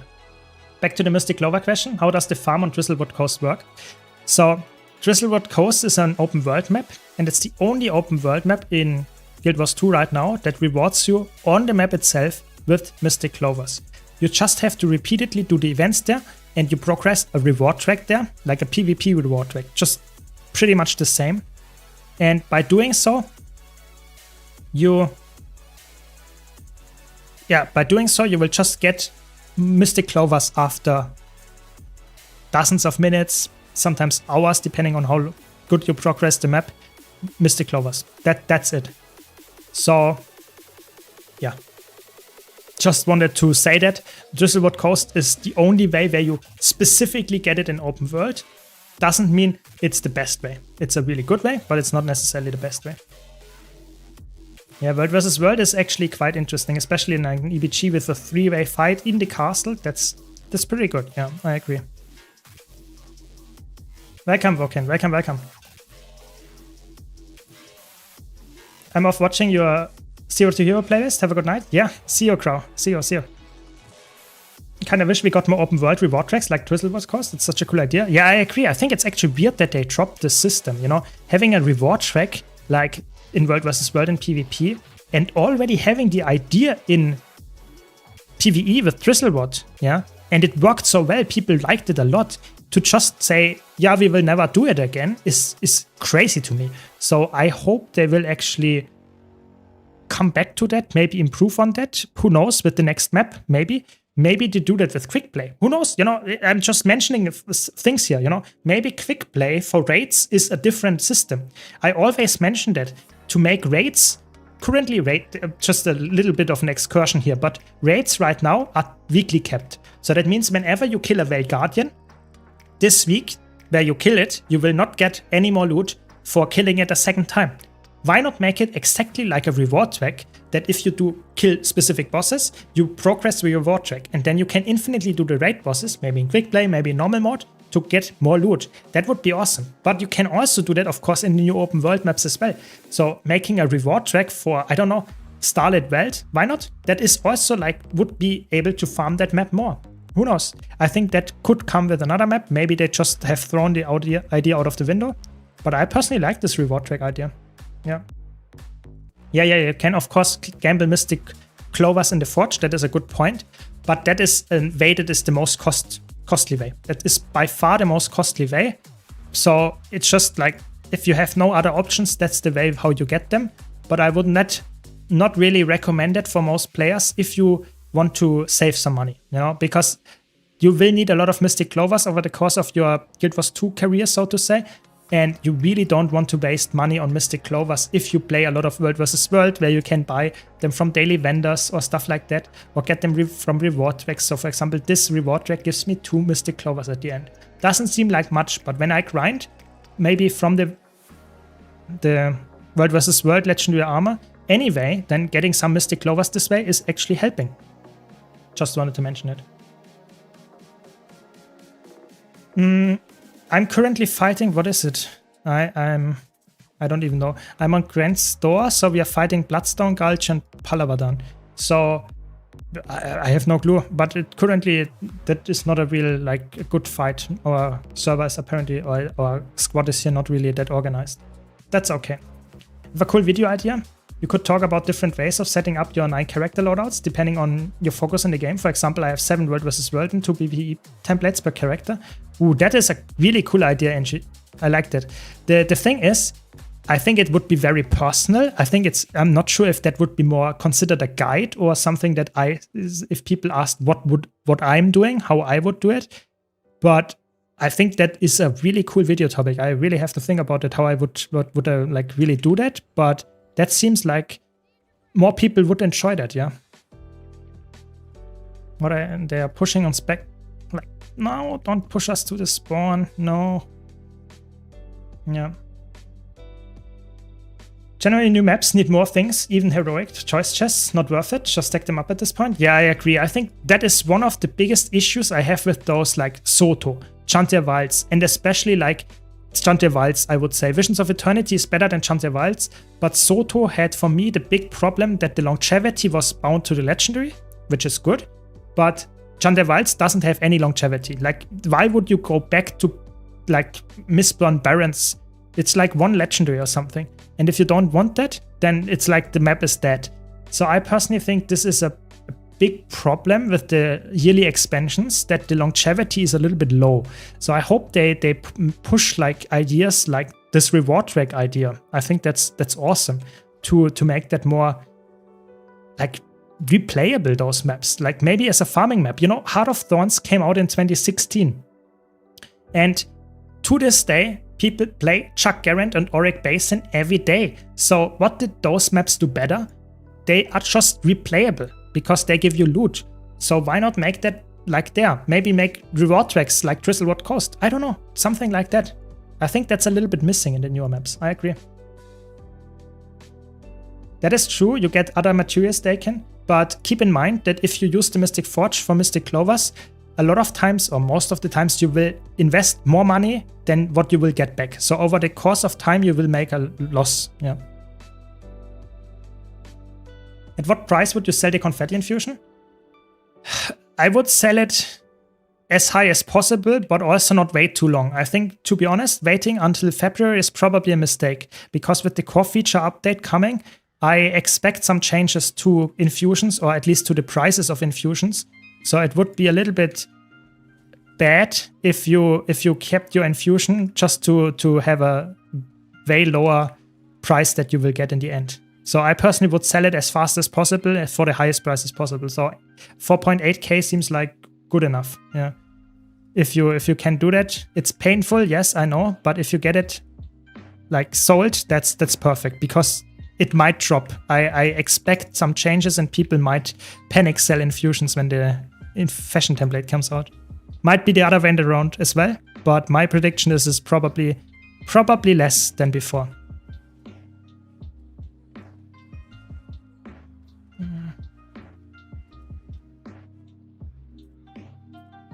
Exactly. I have 9 characters so each character for each class.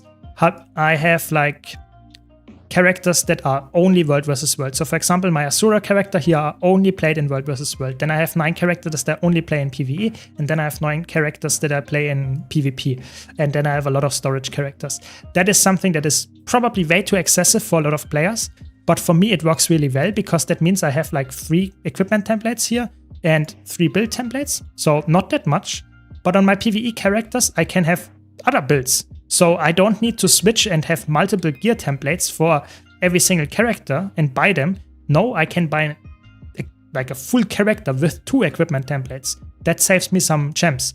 That is not for everybody, I know, but for me personally, that works quite well. Yeah. How I use templates? I would love that video. I'm not really using it. I mean, that's cool. That is a good idea. I like that idea a lot. Thanks for like coming up with my ideas here. Awesome. I should ask you more for more ideas. Awesome, really good.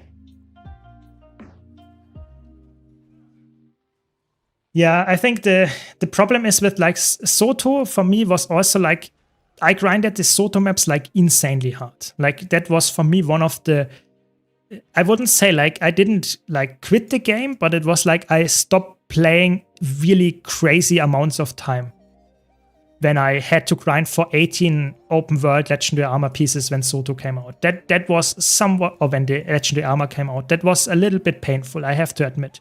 So it's definitely something that can be burning you out for sure. So be careful with that. I prefer rework of old maps. I think that is a fair criticism, but I think the problem that we have there with the reworking of old maps is that it is not as profitable. You know, ArenaNet still has to make money. So if they rework an old map, they cannot sell a new product. They have to rework stuff that people already have. So people that have bought, I don't know, Path of Fire, and they would rework like Desolation map, that means that no one will buy a new expansion. Or not everybody at least will buy Path of Fire expansion. Most people have that already, or a good amount of people have that already. So the potential money that they can make with a rework of an old map is way lower. So therefore the energy to do that, the motivation is also way lower. That is a problem. That is a big problem. Doesn't mean it's like not solvable and they will not do it. I'm just saying it seems to me like rather not gonna happen soon. That's what I would say, yeah. The fashion templates, we don't know that much about yet. They will come out in a month. On the 3rd of February, you can always see when that's happening here in the special tab, 28 days left until the season resets, and that will be the next patch. And it will probably be functioning, we don't know yet, there will be a blog post hopefully soon, like equipment templates, just for fashion. So you will have probably a tab here like wardrobe, and then you have here the templates on top, where you can swap your outfits and stuff. That is my guess. We don't know if it's character bound, if it's like account bound even, if you get some for free, or if you have to purchase all of them in the gem store, if it's a middle ground, we will have to see. There are a lot of possibilities there. For World vs. World, go with Power Ritualist build or Power Reaper? I think Power Ritualist is better in like unorganized squads. In very organized squads, for example, Power Reaper is meta now, yeah. So that would be the best option there for especially organized squads, like really organized squads, yeah. And why they're gonna reduce the infusion price? I personally think that my understanding of the fashion templates is that they will use everything that you have on your account and bind it to your account. My prediction, and that is like has no proof at all, but my hope or my prediction is that fashion templates will include infusions. So that if you have an infusion, like for example a Chuck infusion, right now it is an item that you specifically have to put in your armor piece or something. And then it will only be in this specific gear template and on the specific character. It would be awesome if that would be account bound, that you can, for example, like you can with a weapon here. So if I have this weapon here, and then there is so equip, and the weapon would go away if I would have like infusion or like legendary here, equip it and get it to wardrobe. That would be the same for an infusion. I think that would be really cool, because that would lead to infusions going up in price because people actually train it out of the community. Right now, infusions drop, and they will over time just decrease in value because there will be always more infusions dropping over time. I think that would be a really cool system. I'm not sure if that comes with fashion templates though. Yeah. I don't really have a main. I play all the classes, so sorry for the sad answer, but I don't have a main there. Yeah. Maybe they could revisit story parts. They definitely could. I think they could also revisit story parts that they haven't like really done very well, or it's like, for example, the Sidon fight or whatever, and make a fractal out of that. Who knows? That could also work. Raising the value of the entry point is the key to people to invest further. Yeah, exactly. What weapons for solo? I would probably, if you go for like, I probably would say spear is a must. If you have a spear, because it's just really good lifesteal and power damage. Other than that, maybe an axe and a focus. That's probably what I would go for. What part of Iceblood Saga do you need to access Pure Marches? So you need the, how is it called? Let me check. Iceblood Saga. And you need the Pure Marches is the first map. So I guess you need the first one here, Whispers in the Dark. That gives you the unlock of the map. At least the first part. What app do you use for the circle around your mouse? So it's on my website, the guide. It's called Blish Hut. That's what I'm using here, Blish Hut. and in there the mount module add-on. That is like, I just use Blishut anyways, and this is just like helping me see my cursor. So I have other add-ons that I use that are legal, like Blishut gives me, for example, like a pathing module for PvE, so that I can do a map completion very fast, stuff like that. But the mouse cursor add-on is the most basic one that I use all the time. Yeah. Yeah, the first map is Grothma, but Grothma only comes from this prologue. As soon as you have Whispers in the Dark, that is already Purer Marches. You can see the background here changes. So it's only the prologue that is Grothma. This first map here is actually unlocked with the Purer Marches, I think. Pretty sure, yeah. Yeah, they both unlock it, exactly. I think Purer Marches is one of the, I wouldn't say best maps, but it's a really good map, like really good map. It has a really cool dragon at the end, or Drakkar, whatever it is. It's a really cool fight. I like the whole map design. You get the Iceblood Saga strike missions, which is really, really like good value. I think like the beginning of Iceblood Saga is probably one of the overall best living story values that you can get. Yeah, for players like me. Not everybody would agree, but I personally really enjoy those maps. Yeah. And the strike mission specifically. But yeah, if you have any other questions, let me know. With unlocking, of course, I'm a little bit, how can I say? It's a long time ago since I unlocked all of those, so I'm not the freshest in my memory what kind of things I unlocked there. But I think Iceblood Saga is definitely worthwhile unlocking. Way better than, for example, Living World Season 2. Living World Season 2 is one of the things that I would say only if you need the story or want the story, and if you want to get the Return to achievements, because there you need to go back to this. But all other reasons, Living World Season 2 is probably one of the worst things to unlock. 3, 4, and 5 Iceblood Saga is by far better value. Yeah. Best core class to play if you want to try PvP while leveling. So if you want to play support, either support warrior, or core guardian are the best option. If you want to play like a DPS build, core necromancer right now seems to be the strongest choice. Don't get me wrong, I just say it's the strongest choice. That doesn't mean it is a really good pick. It will not make you like rank 1 just by playing this build, but it's definitely a decent pick. There are way worse builds to play. So core necromancer probably would be my recommendation. It's quite tanky, it's easy to learn, and you will probably have some decent matchups as well in the current meta. To access the achievements, to let me buy the accessories in Purer Marches, chapter 1 or 2. I think that is chapter... that's probably chapter 1. I think that is probably chapter 1. Pretty sure, at least the NPCs in the first part of the map. Yeah, sure, Banshee. Good night to you as well. Yeah, I think World vs. World is really fun. Like, to be honest, the thing is for me, World vs. World is fun if you have people.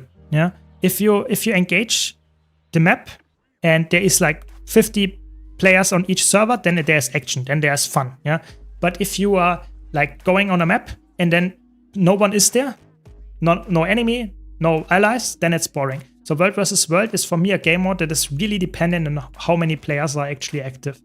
That's the really big benefit of being an ArenaNet partner there is that I can always like transfer to the servers. That helps me, sure. But even if you don't have that, I think going into a World vs. World guild gives you such a big difference, because you always have people that are actually interested in World vs. World as well. Because guilds in Guild Wars 2 right now make it so that you are allied with them in World vs. World as well. So keep that in mind. This is like a really interesting system that was not in the beginning of the game there, but nowadays it is. So guilds determine on which server you are actually located, or at least your main guild. Iceblood Saga is the most disgusted map until Secrets of the Obscure. I mean, I think it depends on what kind of map you're talking about, but there are some maps that are really good in Iceblood Sagas. I really like the strike missions and stuff, but I agree, I think they have some bad things in there as well. Like Champions especially is like a really, really bad release. Like one of the worst releases they've ever done, to be honest. So should I be fine with getting only chapter 1? I think so, yeah. I think you should be fine. Yeah, roaming is not for everybody, but the thing is, even for roaming, if there is no enemy around, then roaming gets also boring. You know, it depends really heavily on what kind of time and server you are on, even for roaming. But for Circ play, of course, it's even worse.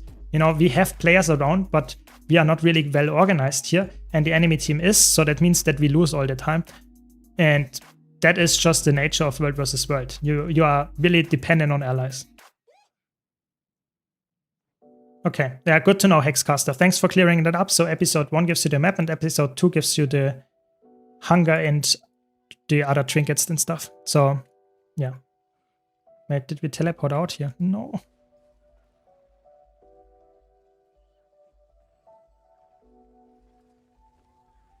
Okay, they just left. I guess that's how it goes. I guess then maybe we go to the castle. Maybe the castle. Let's see. Really want to get the castle. It was a really nice defense earlier, so we lost it sadly. But if you don't know, World vs. World nowadays is actually quite rewarding.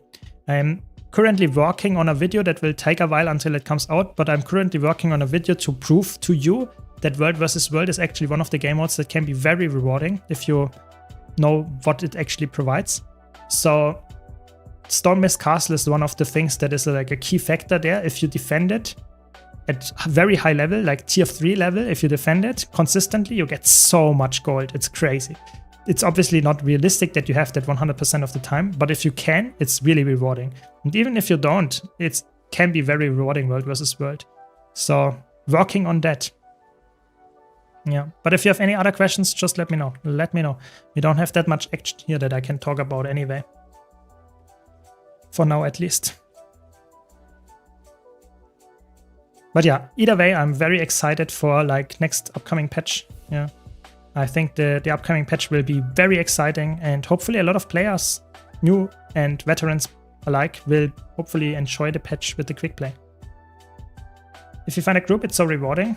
Peeps come fast and rewards. Yeah, exactly. The pips come so fast, and the cool part is also to get like so much reward, like from the World vs. World reward track, or the how's it called?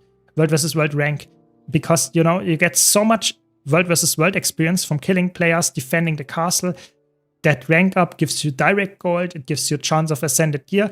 It's actually really funny. It's like it's crazy how much loot you get passively for just being there and hopefully having fun in the circ. Yeah. With boosters going Gift of Battle reward track are pretty good, and if there's a good content happening, you will get tons of spirit shots. Exactly. I think like World vs. World is really underrated. It's obviously not for everybody, like people that just want to play PvE and don't care about engaging with other players, against them at least. That is completely fine. Then it's not for you. But I think you can play very casually, even as a new player, go into World vs. World and will have fun if there are just some other players around. You don't have to be good, you know. I'm not really good at World vs. World in that sense, in a circ, but I can help my team. I can get some loot and have some fun. That's the only thing that I want. So yeah. Welcome Patch Old School. Very much appreciate your gifted subs earlier. I wanted to mention that as well. Thanks. Didn't mention it earlier, but thank you very much. Really appreciate the support. Hope you're enjoying the stream. World vs. World is so dependent on jumping in at the right time. It's really night and day. Exactly. It's jumping in multiple ways. You know, you want to be there when your team is also there, but you also want to know how to play this game mode. Yeah. So it's really fun that you can say jumping in a literal way. So if you jump in at the wrong time and your whole squad will die, is also something that can happen. But you're of course right. If you play World vs. World at the night time and no one on your server is online, then it looks like nobody is playing. But if you play 10 hours later, the whole map is on a queue. Who knows? You know, currently we have a 20 queue. So yeah, it heavily depends on the server that you are on and the time that you are playing. Absolutely. You will be in a pistol Condi build. It's so much fun. Thank you for making that. Always happy to help. Yeah, it's amazing. I really like this as well because it's so like spammy and it has a lot of buttons to press. So for people that enjoy this kind of playstyle, it's really good. Yeah. Yeah, glad you find it helpful, Patch. Glad you find it helpful. More to come. In the ideal world, we'd have an EU NA mega server and World vs. World would be non-stop. That is true. The problem is, I think, the ping. You know, even if ArenaNet wanted to do that, the problem is the ping. How would you fix the ping issue? Because there would always be an issue. It doesn't matter what kind of player you are. You will never sit on top of the server. You know, that means that if you have someone playing from Hawaii and someone playing from like Eastern Europe, they will probably have a very high ping, or either one of them. So I think it's very, very hard to find a way to make that happen, that there are some multi-region cross servers. I can swap between NA and EU, and my ping is okay on both servers, but it's definitely not perfect. Yeah. So yeah, I'm not sure if that will ever happen. At least not in Guild Wars 2, I think. Exactly, you can jump in and have the outnumbered debuff. I mean, it's also not bad. It gives you more loot, but it's obviously not as fun as if you have like cool fights happening all the time. At least in my opinion. Unfortunate internet infrastructure really won't support that with ping. Exactly. I think it's like very unrealistic in the current like technology level of us humans. I think it's probably not possible to have like a fair fights if people have like either like a 30 ping and the enemy team has like, I don't know, like a 500 ping. I think the fights will not end that well for the 500 ping team. That's just sadly how it like typically works. Yeah.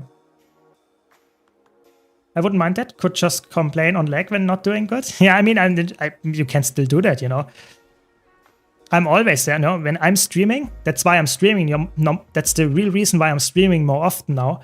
Is, you know, if I die or if I do a mistake in like anything in PvP or in like in a fractal or whatever, you know, I can just say, oh, I'm sorry, I read the chat, you know, I was not looking at the screen right now.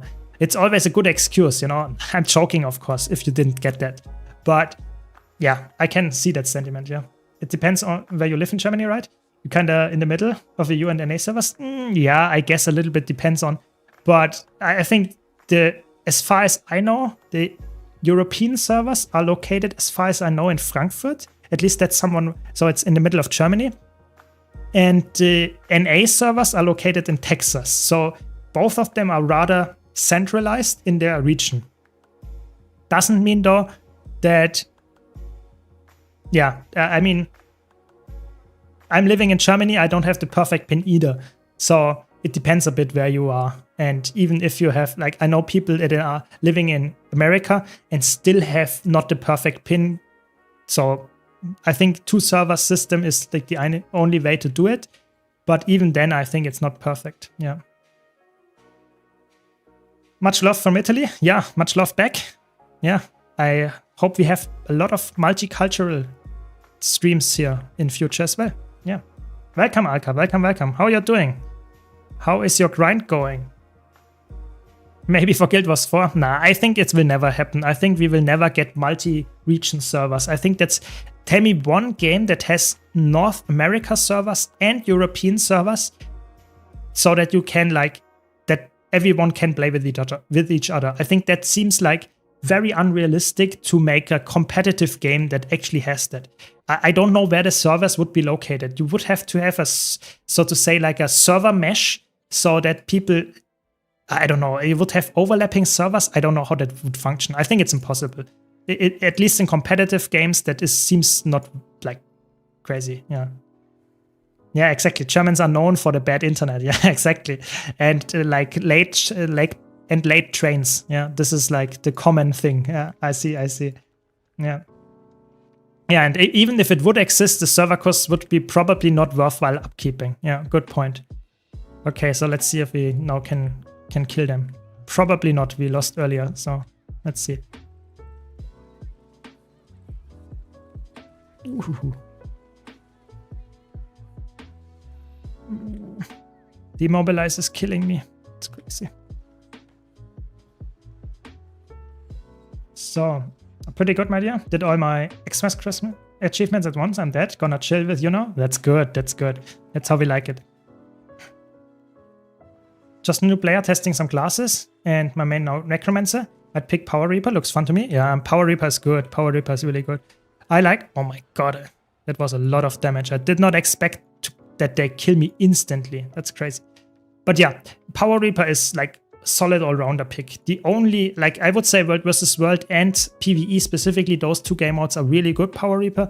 If you want to get into competitive PvP, you might have more issues, but who cares? No one plays PvP. Not true, but not that many people are. So just enjoy Power Reaper for now as a new player. Really, really good one. And it's also very safe. I like your pick there. Yeah. Any pointer on what guild to join or what to look out for? So in Guild Wars 2, you should find guilds advertising on map chat in like World vs. World, but also in Lion's Arch or whatever, or just go to the LFG. There is also Guild Plaza, or how it's called, guild recruitment here, Guild Plaza. There are always guilds advertisement. You can go to like the forums. There are also guilds advertising. It depends a bit what you're looking for. You know, some people are looking for community guild. Some people are looking for a dedicated hardcore guild, like for raids or for raids in World vs. World. So like just killing people with like 20 players in a very organized squad and stuff.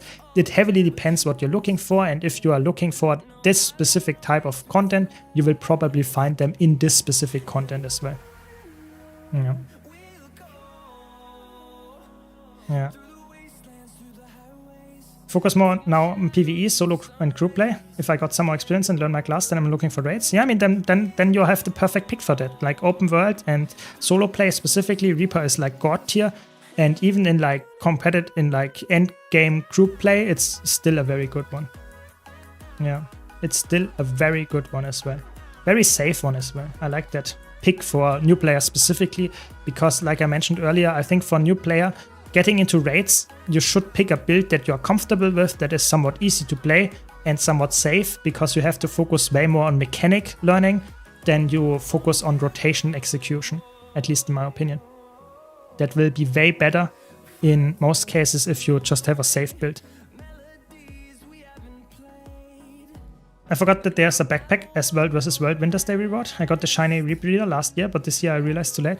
Yeah, that's a little bit like hidden. Every single, yeah, I would say every single festival that comes out has at least one, probably multiple, maybe even a full armors weapon set and stuff like that, that actually provides you with like some new incentive to play those specific festival that is coming out. Some of them, I have to be honest, like for example for Winter's Day, there were some weapon sets there that were like insanely expensive, like needing like 10 snow diamonds or something. So yeah, it's not that easy to acquire, but if you're a fashion collector, there are always new skins coming with every single festival. Even if there's no new content in that regard, you have always something to grind when the festival drops. So next up is, I think, Lunar New Year. I think like in a month or a bit more. Somewhere in February, I think. And that is also very likely to drop some, probably like maybe some squid as horse or something, like because horses don't exist in Guild Wars 2. And funnily enough, it's the year of the horse, so we will see how ArenaNet manages that. But Lunar New Year will have some probably somewhat horse-related achievements or skins coming as well. So we will have to see. But either way, I'm looking forward to this year of the horse apparently, because there are so many cool things, first of all, that we know that will come to Guild Wars 2, and a lot of things that we don't know, and that might be a good thing, you know? I am always like, knowing stuff is good, but not knowing stuff is like hyping up at least the speculation, you know? And that is something for me as a Guild Wars 2 fan and ArenaNet, like hopefully not to be disappointed fan. I hope this is a good year. I hope so. So yeah, I don't know. Maybe I'm just coping too much here, but I think it looks like to be a very like fun time ahead of us. Yeah, it's crazy that the festival stuff is so expensive. I actually don't know why they went for that. What was the idea there? But I guess they want to make it so that you actually have a lot of stuff to do during the festival, even if that's just meaning you have to grind a lot of gold to get all the festival stuff. But I mean, I think it would be better if they would add more like skins that you can get from achievements instead of just making a gold thing. but I guess I don't complain if we get more skins. I guess better than not getting any. Yeah. I'm hoping for an underwater world versus world map. I mean, we had that to some extent in the past, so I doubt they will do that. And I don't know. I think it's very unlikely. I think I mentioned it, I think, on Sunday in my stream. I don't see another world versus world map. I know that is really a sad thing to say, but I personally think that ArenaNet doesn't have the resources to put out another world versus world map. And I think the player base is not as interested in it as it would require, I would say. So don't get your hopes up there. Exactly, the surprise factor. Exactly. I personally think it's bringing it up here, you know. We know the next 3 patches. We know in February there will be a patch. We know in May there will be a patch. And we know that in August will be a patch. That is pretty much a given. There might be some delays. There might be like a month shift or something, sure. Probably postponing the patches. But it is quite likely that this is how it will be. And after that, what is happening after that? We don't know. Exactly 1 year ago, we knew everything. Every single thing that was happening in 2025. Every single thing. We knew the expansion would drop. We knew we didn't know the name, but it was confirmed and all that stuff. So now it's an exciting time, for me at least, because we have a lot of unknowns. We know like half the year until August. After that, no clue. That could mean there is nothing coming. That could mean there's something else coming. That could mean that there's just the usual, another expansion coming. Who knows? But I'm excited, and I think that's completely fine. You know, I don't need to know the next 3 years, because I have to be honest, I don't even know if ArenaNet knows this. So, yeah. Yeah, it would be very amusing. I agree. ArenaNet should be more careful on the world versus world matchmaking system. This week we've been fighting teams working together, which ruins the experience for newer players and create problems inside the community. Yeah, I think in general, this might be a hot take, but I think the system that we currently have with like the servers and matchmaking of like guilds and stuff, this is a system that is rather unintuitive and somewhat toxic to some level for new players. You know, imagine you're a new player, starting the game, getting to level 80, seeing me stream World vs. World, and getting into World vs. World after level 80. Yeah. Do you think this player is likely to have a circ or at least some group that will play with it? With like the players and all that stuff? Very unlikely. I think oftentimes you join World vs. World at the wrong time and you will not see any players, or at least not clumped up, and you will think this game mode is just bad. I think this is a big issue, that it is very, so to say, community driven, and if you are not in a guild in World vs. World, oftentimes the game mode can feel quite bad. Yeah, this is only for players like me that actually know how to get in guilds, that have the ability to server swap all the time, stuff like that. That is helping you, but a new player doesn't have that knowledge. So oftentimes, oh my god. That was a very nasty pull there, I have to be honest, but it's fine. That's why I take invulnerability. Nice, we got them. Not bad, not bad, we got them. And we defended our turret, or tower rather. Yeah, good. But this is just my opinion. You know? Maybe you're a new player and are lucky, or just had, I don't know, maybe it's just my opinion and not even true that it's hard for a new player to get into circs. But I feel like oftentimes when I'm playing on a server that is not that active, I never see another like big commander tech and public circ and stuff like that. And that can be very frustrating for a new player, you know. They don't know what to do then. And then the game mode doesn't look that fun. So I think that it's not only the matchmaking, but it's also like the way of getting into a match. It seems to be like not clear for a new player. Of course, if you have like some kind of tutorial, maybe that would help. And I think in general, the matchmaking in World vs. World, I get so many rewards, that's crazy. That's what I meant earlier, you know, I'm just right-clicking the boxes all the time. But yeah, in World vs. World, this, so to say, having really bad matchmaking. I think last week I was on a server, I'm not joking, where I was in blue team, I think, and the blue team had 95% of the entire map. All 4 maps, 95%. We were spawn camping them in every single map. That is a very unhealthy state. That means if you're a new player and you are not on the blue server, so you get spawn camped and will just not leave the spawn without dying, that doesn't feel fun. So that is a really unhealthy experience. So I think they really have to try and fix World versus World in a way that the matchmaking is at least most of the time somewhat entertaining for every side. Doesn't mean that they have to win all the time, but at least it's a little bit entertaining. And how would they do that? I think if you would make the match winning rewarding, so that you actually, currently it seems like that is one of the biggest issues with World versus World is do you care if you are the first in the matchup as the server or the last? Not at all. There is really the only way to make this important is right now with the pips. That is the only thing that matters. So if the winning would matter more, people would engage with it more, and you would have more of a incentive to really care about the matchmaking to make it more rewarding, and people would form guilds to fight this, and you would have more alliances. At least that's my hope. Yeah. Some VOE content? Yeah, I mean, hoping for VOE content next month. Yeah. Yeah, exactly. On Guild Wars 2, currently, if you start the game and play from scratch, you have the option between North America servers or European servers.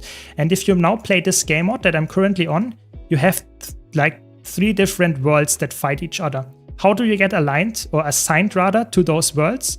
You get assigned by selecting a guild. Yeah. So if you select your guild, currently I'm selecting my community guild, then I will be assigned to a world in this specific game mode with my guild members.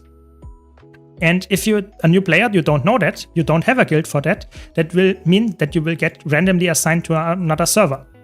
Meaning that you might be on a server that is just not active. And that's a little bit sad. So that is the whole problem of this system. For experienced players, it's really good because you will always play with your players, with your friends and your guild members. Yeah. I don't think it's as dramatic. I think sometimes we try too much to make things understandable for new players. Maybe you're right. Maybe I'm just over selling the point here, but I think it still needs a look at least at some points. Maybe I'm just too skeptical and would say new players are not understanding it that easily, but maybe you're right. Maybe it's not that bad. I just think it's not perfect. That's probably everyone would agree with this. Yeah. Looking at your site now, love the layout with the chapters on the right side. That's huge. Good work. Yeah, I'm very happy to hear that. And yeah, I also, I have to be honest, I already have multiple really cool features planned that will even make it even better, hopefully. Yeah, so more upgrades to come very soon. Yeah. Fractal Rush is coming up. Is it any good? So Fractal Rush is probably decent, but not crazy good. It will give you some fractal relics. That is the main thing. It sadly doesn't provide you with a lot more, because there was a time, a couple of years ago, where Fractal Rush events were insanely rewarding, but they noticed that this is probably too much and they nerfed it down a bit. So I would say at this point, Fractal Rush is a decent, I would say a decent event. It's not as good as the week after, so I think it's the 13th. So in 1 week begins the Fractal Rush, and the week after that, on the 20th, there will be the World vs. World Rush. And that one is way more rewarding because you get way more World vs. World experience and loot. So it's just for playing the same game mode that I'm currently playing, I will get I don't know, hard to judge, but probably around 20% more loot, maybe 25 to 50, depending on how lucky I am. But yeah, that's way better. The Fractal one is good if you're going for Fractal Legendaries or something like that. But other than that, it's not giving you much more gold, so to say. It's more for players that are grinding specifically Fractal relics. Yeah. Yeah, more World vs. World, legendaries. In general, I think more legendaries, We have some open world legendaries, but why not get more legendaries in all game modes? I think they are a little bit shying back, a little bit hesitant to put more competitive game mode legendaries in there, because I know for a fact that a lot of my viewers are playing PvE almost exclusively. So that means that they would be sad if there would be a legendary in there that they cannot get. So I think ArenaNet knows this audience and this problem. So it might be like the reason why they say, let's put it in open world PvE or something like that, and people will actually be able to get it. Whereas in a lot of cases in PvP or world versus world, exclusive legendaries might be a bit harder to get. Yeah. Doing the same now in World Final Fantasy XIV, doing content as it comes, not rushing anything, but I do understand there's many types of people out there. Yeah, I think I like this idea of going in there, just trying to get to know everything. I like that as well. If I start a new game, I do it exactly like that. But I really know that a lot of people struggle with like getting into game modes like PvP world versus world because there's no tutorial, there is no like helping system with the servers. You just get in there, get like probably killed a lot of times. And it feels frustrating, I guess. And I think if you find a medium ground there, I guess the veterans would be happy as well with having more players, you know. At least I would be happy having more players. I know there are some weirdos that say, nah, I want my game mode exactly as it is. I don't need more players. I just want to have it as exactly as it is. But I personally think more new players is probably always the way to go.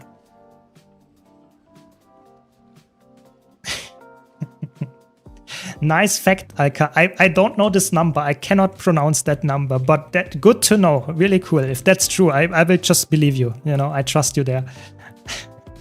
Welcome, Obadian. New viewer here after watching your CO2 Hero series. I'm a bit lost when it comes to PvP and matchmaking. Do we have to create a group to enter regular PvP matches for the Wizard's Vault, or is it automatic matchmaking? It's automatic matchmaking. So if you go into PvP, you have the option here. Let me quickly clear this fight. I don't want to like die. Yeah. You have the option to go into ranked or unranked, and it has automatic matchmaking. So that means that you will just be able to get 4 random people assigned with you. That can be for the better or the worse. So this is the thing. And then if you go to ranked, you will be assigned to those. Yeah. So you don't need any parties for that. Yes. It's super hard to cater to everyone, but hey, it's nice to talk about it. Yeah, I think I think that's the biggest issue you will encounter in any type of game, that you, even if you know your audience, there will always be someone that is not happy with what you did. Like it's like the fact. So the idea should be to cater to hopefully most amount of people while providing the best value for the ones that you cater to. At least that's what I do with my content. But you also have to be like and say, nah, we want to like stay with what we actually do all the time. We don't want to deliver to more people just for the sake of doing that and having bad content, you know. So I think they have to find a middle ground there. Yeah. Best thing to do about World vs. World is to join a World vs. World guild. Yeah, I agree. I think if you really like World vs. World, getting into a guild is probably the safest way to enjoy the game mode, because there you will always have players with you, hopefully, and have a good time to just farm enemies, hopefully get some good loot and some fun. I think if you don't have that, you cannot guarantee that you have like players with you and stuff to actually farm. Yeah. But yeah, I agree with the statement. I think you cannot please everybody, and especially for World vs. World, I think it's not. There will never be a perfect system to make it so that the matchmaking is perfect, that new players will get into it, and you have fun for everybody. I think that just doesn't work. I know people that are playing World vs. World almost every single day and dislike Zerging. Yeah, so they really like it if there is a meta where you have to roam and where you're oftentimes alone and don't get like trained down by just like 50 people and you are like alone. So you cannot please them at the same time as people that only play Zerg play, because how does that function? So you have to make it so that both are viable but not exclusively. So it's really like it's challenging, yeah. And then matchmaking on top and tutorial on top, it's not easy. It's not easy to cater to everybody, yeah. Simply putting a text on screen saying the World vs. World experience varies a lot depending on play activity. Keep trying it out. That is true. That you know, stuff like that might help. I generally feel that tutorials in Guild Wars 2, even if it's like very small and very basic, it would help. Like having a sentence like this when you join the first time, or even like the first multiple times in World vs. World, saying that, or in PvP, that would help a lot. Like just making clear what this content actually is and what it's not, and that it heavily depends on the time, on the server, on whatever. I think that is definitely something that would help it to new players to understand, okay, maybe I joined at 2 a.m. in the morning. Maybe that was the reason that this game mode feels bad. And not because of, like, it's just a dead game mode. Yeah, so I agree. This would be very helpful. They don't have to do a lot. I agree. They don't have to do a lot. Yeah, I'm glad to hear that you enjoy my content. More to come, more to come. Sometimes it feels like ArenaNet could benefit from having some capable players in the team for feedback regarding balancing. The balance patches feel so random at times. Yeah, I agree. I think that is, you know, the interesting part is they have, I think the whole balance team of, like, at least what we know, like Roy, Trick, and CMC, there were players at some point, you know, even like esport players back in the old day. So they actually have experience in the game and actually played the game a lot. But of course, nowadays, they are more developers than they are players. So I think they have some talking to players, but I agree, it's really hard for the devs without playing the game on a really high level to make balance decisions that are really impactful for every game mode. So I think the balance team tries to do a good job, but not often succeeds perfectly well. I will leave it at that. I think they do a decent job, but they don't do the best job that they could. Yeah. They already have added capable players onto the team to work on the team, and the game is still not great. Yeah, I agree. I think it's really hard. I think the problem is, even if you have the best balance team, it's impossible to find a perfect balance, because there will always be someone that played, I don't know, healing antiquary exactly the way they wanted to, and they rework some traits, and then they get upset because the rework is not playing how they want to play. I think it's really hard to cater to everybody. So in my opinion, they should try to make the balance as good for the most amount of people as possible. Even if that means that that is not perfect for me. I really would say that is probably the healthiest way of doing it.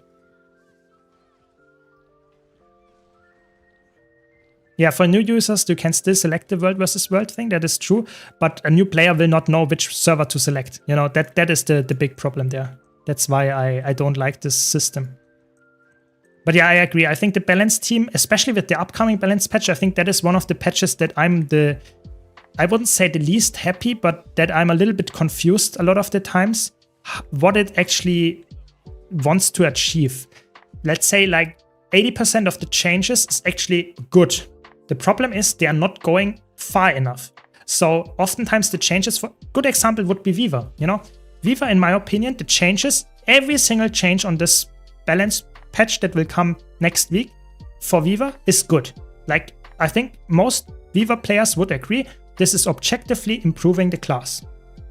Problem being is that they improve the class by like, I don't know, 1%.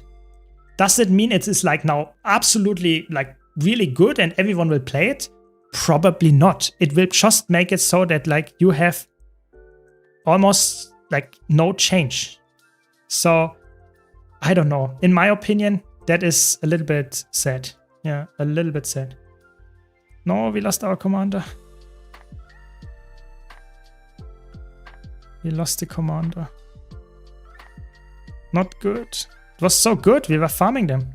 Sad. Yeah, so I think that is really an issue that I see with the balancing, that just pushing harder in the direction they actually want to go would probably make most of the balance patches better. Like, I really think so. So, I don't know. Maybe they will do that at some point, but right now it seems like they just are very hesitant to do so. Yeah. Exactly. Being a little bit reckless with changes is probably better than slowly crawling towards perfection. Yeah, I think personally for me, especially in competitive modes, I think that would make the game more interesting. If you had changes every single balance patch that shake the meta up. I don't want to have a meta that is not changing for 2 years and at some point you introduce the last drop of change that makes it so that this build is now finally good. I think it's way more interesting if you have like every 4 months in competitive modes that you have some changes that are actually affecting almost every single like meta pick. I think that is way more interesting, at least in my opinion. Yeah. I wish more people would appreciate how friendly Guild Wars 2 is compared to other MMOs. I do come from more unforgiving MMOs. I was average because the grind was merciless and you needed like 7 to 8 people to take down a whale that threw money at the game. Coming to Guild Wars 2 from that is a breath of fresh air. Yeah, that is... Guild Wars 2 is very like forgiving and friendly in that regard. I agree. I should appreciate that more and say that more on stream. Good point. I used to be a Weaver main back in the Path of Fire days, but now the spec is irrelevant. Yeah, I think it's, the changes are in the right direction and I hope they will do more of those, but right now it doesn't seem like it will change too much for Weaver, sadly. Yeah, exactly. I think it's like Weaver the people that play Weaver like the changes, but the people that didn't play Weaver, they will just not play Weaver continuously. Why would they change their opinion of Weaver for a 1% change? That is just unrealistic. That is just not gonna like matter for 99.9% of the players because they don't play Weaver. So why would I change my main for a 1% change? That is the main issue. I agree. Would be cool if they would have a stream once a month about the balance recommendations from the community and talk about some of them. I think in general it would be good to have more like of a community feeling for it. I know that the ArenaNet balance team specifically does balance streams every 3 months. I think that is really cool. I think it would be even better if they would have like some more of like their... I don't know, it's hard to say because, they are balance devs. They are not like community-focused devs. I think it would be cool to have at least some incentives, some talk with the player base where they actually say, okay, our goal for this spec is to reach that. And then the player base says, okay, and we would like to have this change. And then they could have some debate about it. I think it's harder to implement, as you say, but I think it's generally, it would be a good idea to have that in the game. Absolutely. I think we need more balanced dev streams. They are fun, they are always entertaining, and hopefully everyone learns from them. The devs and the players. I agree. Weaver is really cool. I really like Weaver. It's one of my favorite specs of all time. The problem is it's just not as like good as it used to be. Yeah, and that makes it so that a lot of time it's just not the best pick. And I feel like the changes they do not change anything about that, and that's a problem. If you put a change in, I think you should at least try to make a change with the change. If you put in a change just for the sake of a change, but it will not actually matter in the grand scheme of things, then you could just ignore the change in the first place. That is my opinion, Be more bold, yeah. People get upset a lot, especially in PvP, saying all kind of things. Yeah, I mean, people, especially competitive modes, people are really like, often get very, very like aggressive towards balance for the easiest trigger. I agree. But then again, I'm pretty sure it was like this year ago too. It's just funny knowing that there's worse things out there. I agree. I think it's like, it doesn't really matter what they do. There's always like, there might be a worse meta coming as well, It's just how it is, what infuriates says World vs. World players, that people are using World vs. World as PvE powering ground. Yeah, I mean, that is obviously not good. Yeah, that is not good. That is true. But I mean, it's an open world PvP map. So that's just how it goes. You could just farm those players that use it as a PvE farming ground. Just farm them because you are more competitive focused. Yeah. I tried your PvP build in unranked. The match didn't even start, and someone immediately said they were playing -1. Yeah, I mean, that is not good. I feel like the problem in ranked, I really had like, the last week was horrible. I didn't play much PvP, but whenever I played, I had like either an AFK player in my team or the enemy team, or we had like a team comp where the enemy team had like 2 supports and we didn't have any supports. It felt like the matchmaking was like so scuffed that it didn't like make a lot of sense to enjoy the match for me. I don't want to play a match where like the match start already decides how the match goes in the end. It's a little bit sad, to be honest. I really like PvP. I think it's the best PvP in any MMO, in my opinion. The problem is the matchmaking makes it like almost destroys it for me right now, at least. And the meta is also not that enjoyable for me. Yeah, I agree. Yeah, Viva needs... The problem is like, if you look at, for example, Luminary utility skills, look at this skill, look at this skill. Like, they are so broken. Look at Viva skills in comparison. They are like, okay, you heal a bit. Good. That's really, that's the change. That is helping. And the traits is somewhat similar. The traits on Viva, they are not like horrible in a design way, but the numbers are just like, why would you pick a spec that just has a decent trait line over a spec like Evoker or like Luminary, where you have like insane trait value, like crazy value. Utility and traits on Viva, they definitely need a look at, like absolutely. Yeah. Yeah, I think in PvP, I think like AFKing, match manipulation, that is really a big problem since the beginning of time, and I don't know why they can't fix it or don't care to fix it. I really think that is like driving so many players away from PvP, is like that just some random people go AFK, don't like play correctly. I think that is a big problem. And I don't want to say that it's like you should not play PvP because of that. I actually think more players would improve the situation drastically. But I had the feeling that if ArenaNet would do more about it, that would be even better. Yeah. I'm soon at 37th Gift of Skywatch. Can't wait to change maps. Oh yeah, I feel you. I feel you. So where are we actually going? What are we doing? We don't have a commander. Again. So sad.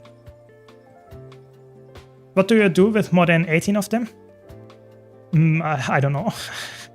Exchange for map currency, then craft them into pouches of Stardust. I mean, yeah, I guess that's a gold farming method if you enjoy it. I was happy after doing my 18th, and I was like done forever.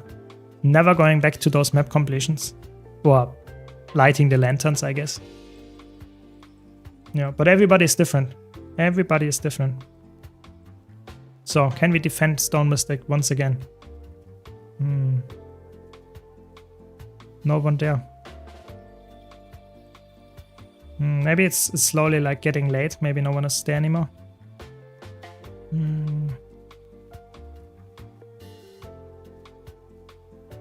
Yeah, but yeah, as usual, yeah. If you have any comments, questions, let me know.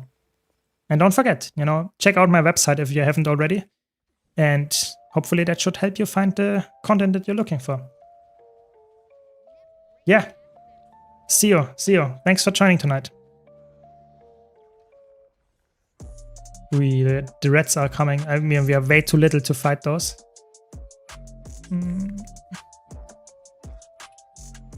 Not gonna happen, I think.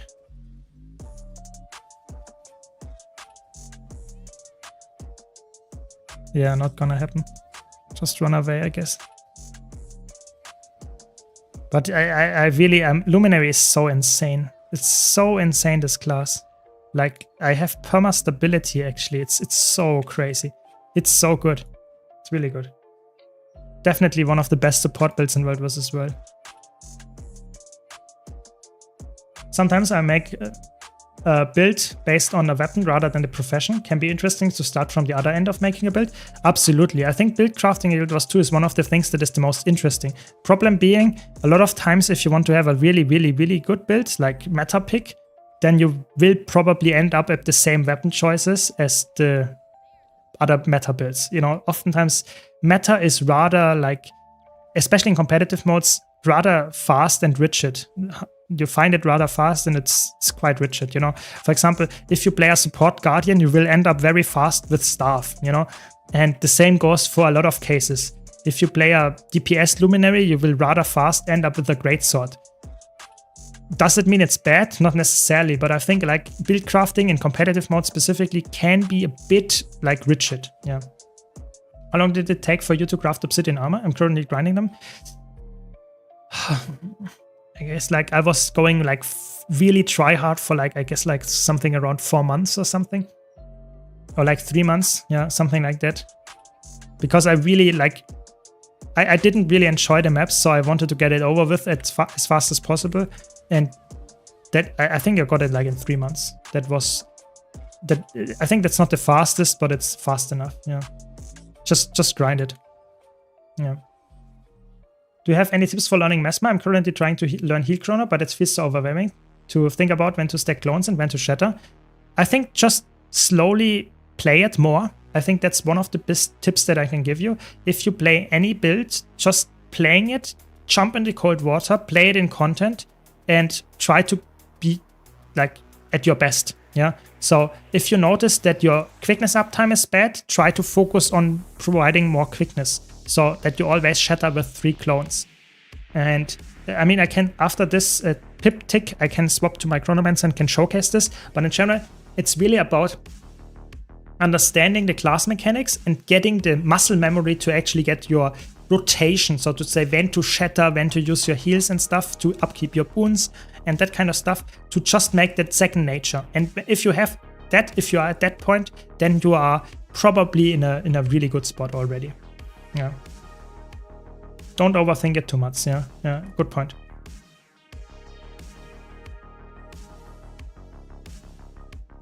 What do you think about core PvP builds? I've been running core engineer rifle and it's been fun, but just feels weak against the new specs. Yeah, I mean, the new specs feel just very strong for every single like class. Like there is not a single core class that is like feeling good compared to the current like crazy elite specs. That is just the nature of it. But I would say like core specs are not horrible in competitive modes. I think they are horrible for the most part as a support and a healer in PvE because they are almost impossible to be played as that. But for general use case, I think like playing core Necromancer, core Engineer, core Guardian, core Warrior, even core Thief, they are okay. They are playable, yeah. Okay, so let's showcase some Mesmer and then...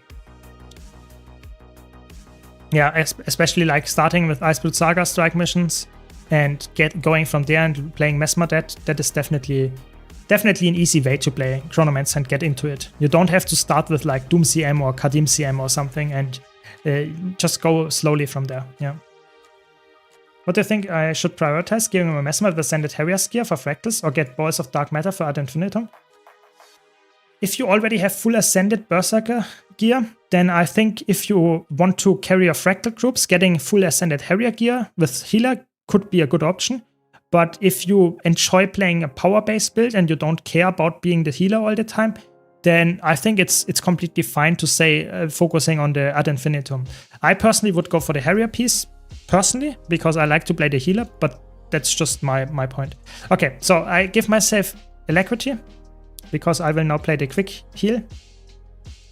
And let me swap to my setup. I don't know. Don't care. Just like general setup for heal Chronomancer. Put out the damaging field and spawn the golem, and then I can show what I mean with like just like understanding how to play the build. So important is of course always the opener on any healer, because you want to provide your boons, especially Fury, Quickness or Alacrity, and 25 Might as fast as possible, so that your team, your DPS players have the boons as fast as possible. That's really important. Core Ranger is also decent. I would say it's one of the worst core classes, but it's also not like horrible. So I will just engage on my rifle here, and you will see how somewhat easy it is to upkeep the boons. Yeah. I'll just engage with this to get some quickness up, and then I can use my shatters. And after this, you see my boons is already like covered mostly. And now I can just use my 2 and 3 of cooldown. I don't even need to weapon swap. I can use my sharpshooter up and like, I would say like after like a couple of seconds delay all the time to get some CC, get some boons up. But you can see it's like Chronomancer as a healer is not really challenging, because the most important part is shattering 3 or 2 clones most of the time and getting nice value, using your healing skill, using your shatters.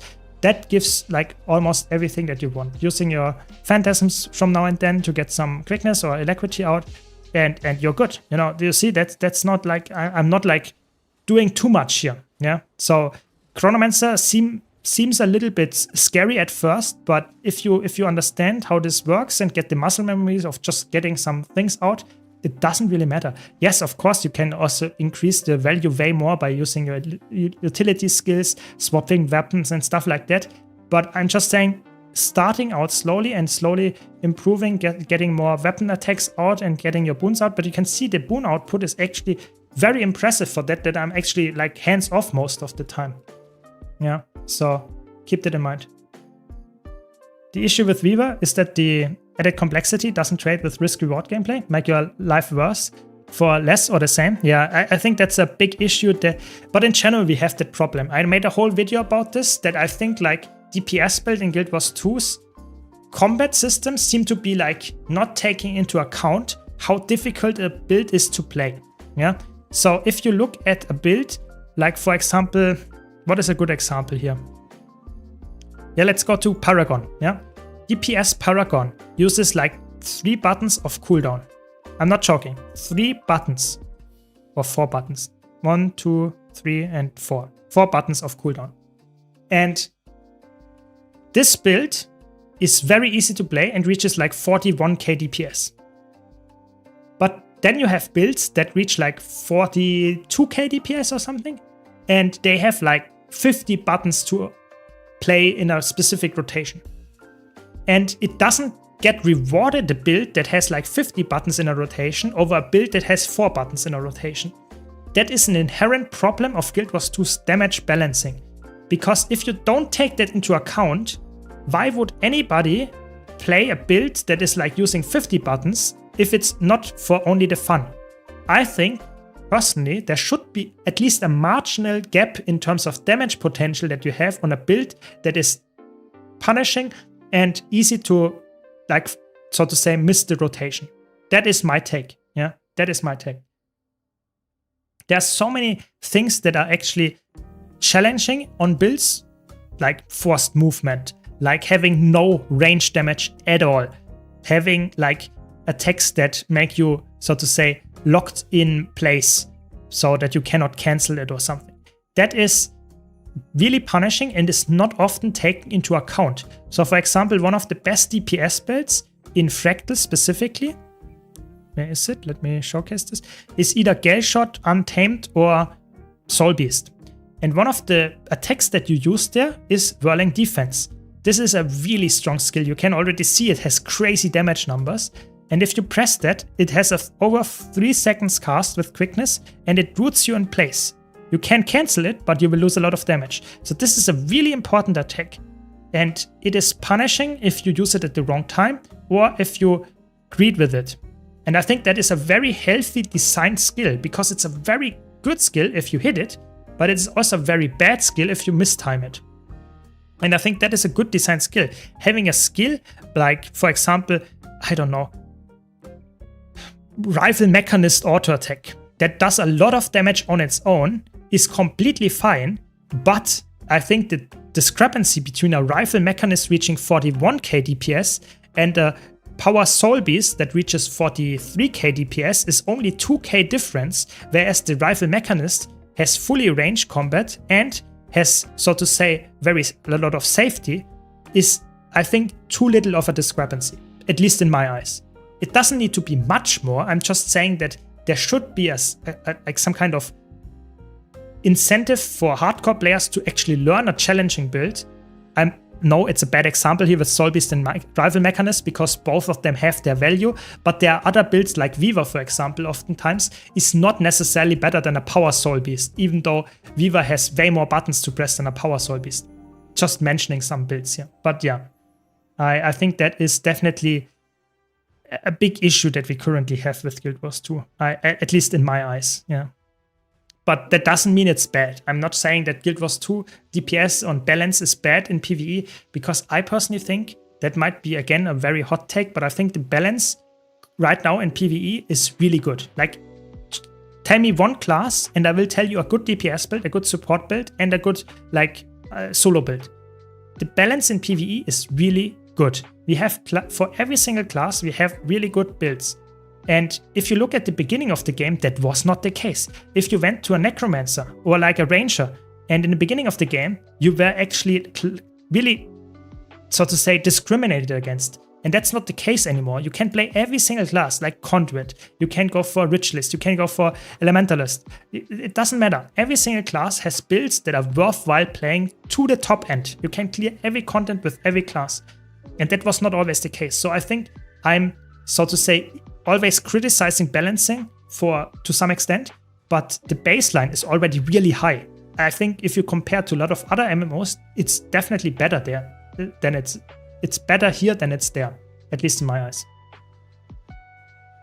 What's your most fun Condi spec to play? I like Conduit right now. Condition Conduit is really fun. It has a really high benchmark. That's probably also why it's so fun, but it's also fluid rotation. I like that a lot. Current favorite open world meta healer is Heal Vindicator. The constant AoE heal is unbeatable. Yeah, I think it's a really fun concept to dodge on your allies and you don't have to target them or something. It's really, like, it feels good. Yeah, I agree. Are there any core classes, low skill rotation classes to get to 80 and grind all your weapons, specs and mounts unlock for the first time?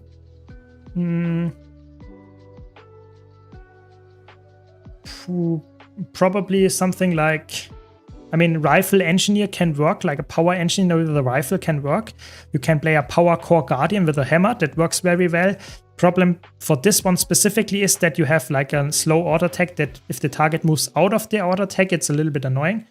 But in general, I would say like you have some options there. Like core engineer with a rifle is, in my opinion, a very solid option. And yeah, either way, I think leveling, you should experience stuff. Yeah. Yeah, if you're not a mage elementalist enjoyer because you have to play piano, I think that is a fair criticism. Then maybe you swap to a different class. No, don't worry. I just wanted to showcase some stuff. I wanted to play some more stuff. Don't worry. I wanted maybe to get into raids, you know, I'm slowly feeling to get into raids with the quick play coming up. So I wanted to get into raids. So I just wanted to, let's see what we can get here.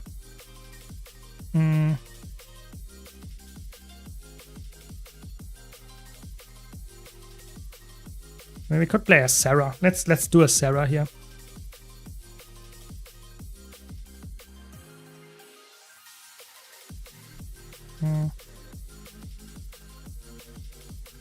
Let's do a Sarah. And Sarah is a power-based boss, so I wanted to play Conduit, but let's play Power Virtuoso, who knows. I'm trying to decide between Spellbreaker and Berserker for World vs. World, Zerg. Both of them are great. I think both of them are good. Berserker more for the DPS. Spellbreaker can also be a healer. So, yeah. Where am I? Right. Okay, I take that. So let me get some cheap food. Very good, very good.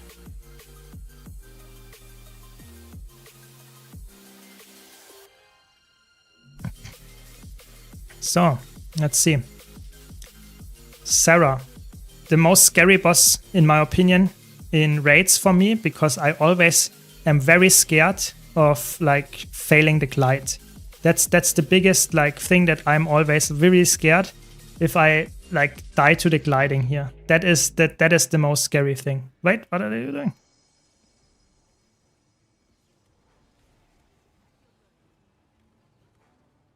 What are you doing? This guy's trolling. Someone is trolling here. Very big troll. It's okay. It's okay. Which class combo destroys everything in one hit? I mean, that every class has a like really good one-shot build. It's not like recommended for most players to play that. I think it's not the meta right now to have one-shot builds in most situations, but I think Mesmer is really good at that. Thief is really good at that. Ranger, that is typically like the thing that you would think about, yeah. Yeah, I'm really excited for quick play as well. Me too. What's your favorite Messer elite skill? I've been really enjoying Troubadour since it has quickness and might on demand and lasts so long. Yeah, I think the elite skill on Troubadour is probably the best Mesmer elite skill all around, because distortion share, oh yes. That is good. That is good, my friend. You know, always like a panic button that you have there. It's just a very, very safe pick. You know, this is, for example, another... I like to play Power Virtuoso. Why? Because Power Virtuoso has really safe options. I have a lot of defenses in the kit, I have some range in the kit, I have a lot of cleave in the kit. It's just a really safe pick. It doesn't have the best I don't know, best attacks for damage. Let's just raw damage numbers.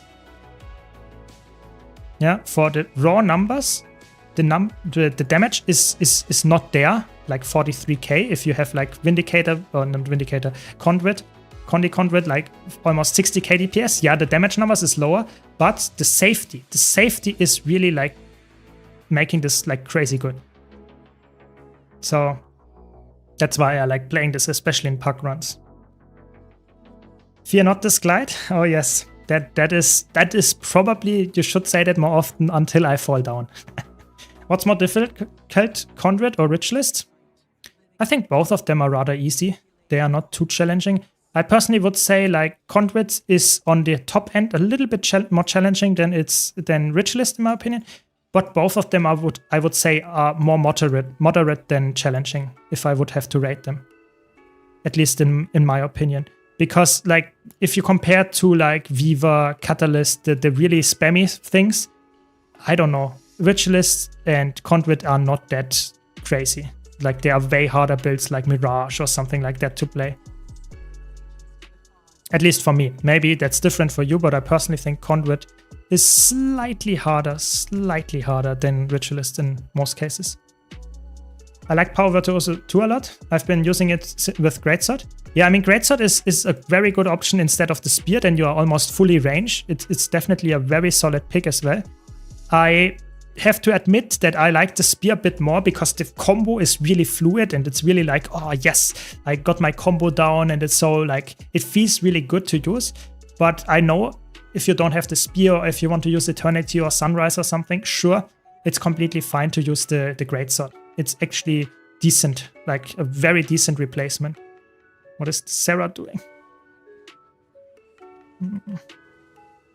So I really enjoy playing it for that reason, even though it's not the best DPS build anymore from the numbers. Don't pick me, don't pick me. No, it's me. It's always me. I feel it's always me. It's always me.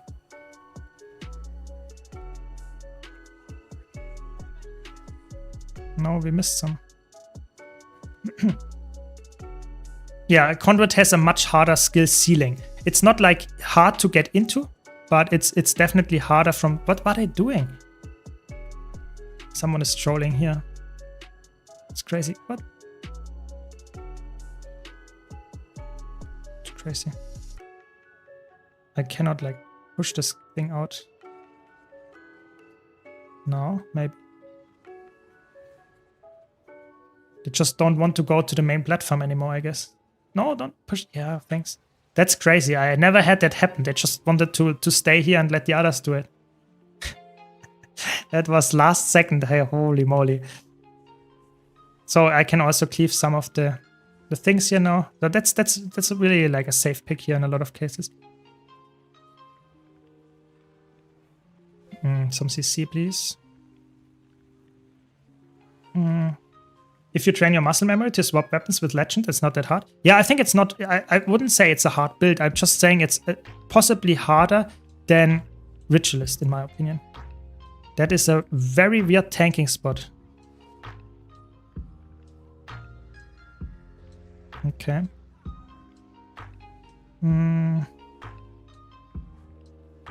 It's fine, it's fine. It's like power crap boss, I have to admit. Doesn't matter where we stand. It's good enough.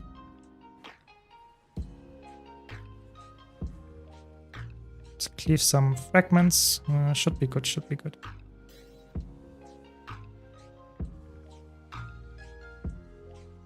So, how do you feel about Ritualist? Is it fun? For me, I personally don't really like Ritualist. I think it's not my favorite boss design. Class design. I think it's like, for me, Ritualist is too focused on the spirits. I think the spirits... Oh my god, are we dying now? I think we lost our healer or something. Yeah, lost all my boons. No. But yeah, I think Ritualist is, for minion enjoyers, it's a really good class. I personally am not the biggest fan of exactly this playstyle. Oh my god. I think we get it. Like, that was so close. Like, what was that? But we did it. We did it. Not the cleanest kill ever, but I mean, I'm happy we did it first try. Yeah, welcome, Nomixer. Welcome, welcome. Exactly, yeah. If you're looking for solos with Ritualist, we have the person here in chat, yeah. Yeah, I mean, I don't know. Mechanists, you know, I don't even know why, you know, you could just remove the mech if it's really like the problem. Either way, we did it. But you know, this is a really good showcase of why I like to play like Virtuoso, because it's a safe pick, you know? You never know what you encounter in packs, you know? Here I needed Conde Cleanse, I needed CC, I had all of that in my kit. If I would play like Specialized Evoker, yes, I would have a higher benchmark of 46k or something, sure. But I might not have enough CC, I might not have enough survivability in the kit to survive to actually deal that damage, because you might have a healer that dies in the end or stuff like that. So that is definitely something that I really value in pack groups, especially in pack groups. Yeah, I mean, Spear Greatsword for Virtuoso is also a really good option. I just, to be honest, really like the setup of having one melee weapon that is really like focused around like combos like 2 into 4. I think that's a really like fun combo. Plus you have some ranged. So if you need to stay ranged for a specific attack, you can stay on sword dagger, or dagger sword rather. I think that's good. Yeah. I had hoped to make a Mirage with Clone Ambush share, but the power damage on the Clone Ambush is abysmal. Yeah, I think they really made Power Mirage. They pushed it with like 2 patches or something, like really hard. Then it was broken for 1 patch, and they instantly nerfed it back down. It's really sad. Power Mirage was never in a spot where I would say it's healthy. And I don't know if they ever want to push it there, to be honest. Mirage seems like somewhat in the same state as Weaver, that as soon as it's good, they nerf it. And now it's in a spot where it's really good, don't get me wrong, it has one of the highest benchmarks, but there are only 5 people that play it, and even those don't play it on like 90% of the content because it's just too hard to get the number. So yeah, I don't know. I would like to see more love for Mirage as well, I agree. Yeah. Yeah, the ending was like, I really would like to see what happened there. Like, maybe I have to watch the replay, but this is, oh god, I don't know what they did there. I don't know how our healer died, to be honest, because this fight is not even that like damage intensive. There's not that much happening. If you're the tank, yes, you might take some damage, but even if you are the tank, you can go for full toughness gear and you will not die. So I don't know how the healer died, to be honest. It doesn't matter. Doesn't matter. We did it. They need to give Elementalists better utility skills, especially with CC. I know some people put Tornado to good work, but compared to other specs, it's still lackluster. Yeah, I think that's one of the biggest issues that Elementalist has in the core kit, is that the utility skills are really like lackluster. I will make a video very soon. It comes out this week. And one of the most criticized skills that I see for Elementalists are the Conscious. I think the Conscious are weapon skills, or give you weapon skills, and those Conscious are really cool on paper. Like giving your allies a Frostbow, or giving your allies or yourself a Lightning Hammer. This is such a cool skill. The problem is they are so power crept and they don't provide a lot of value that a lot of times you just waste your utility slot. So I personally think like those signets have a good utility slot. I think the evoker skills are decent. I think the cantrips are decent. I think the glyphs can be useful. I think the arcane stuff is okay. The problem is the Conscious are like in not a single game mode and not a single situation, you would say a Concho is actually carrying the fight. And I think if they would rework those, that is a big plus. And that would help Elementalists, elite specs, especially like Catalyst and Weaver, that are a little bit lackluster in the utility skills. Tempest has rather good utility skills, but Weaver and specifically Catalyst lack good utility skills. That would help them immensely, like really crazy. I mostly play healers, even in open world, playing with my wife. She's not dodging anything. A healer is good to have. That is true. That is true. Seems like Reaper is looking better on the 13th, right? Yeah, Reaper seems to be a big winner. Or we will have to see how the numbers turn out, but I think Reaper will be better, yes. Yeah, I think the problem is like you have some soft CC, especially if you play like some solo like Catalyst or Tempest build or something. You have some Immobilize and Cripple and Chill and stuff. But having hard CC is often like in group content, you don't want to have a CC bar train over like a minute. You want to do the CC within like few seconds. So you need hard CC to do that. And I think Elementalist really struggles to put hard CC other than Tornado in its kit. That's an issue, yeah. Hydrating, good point.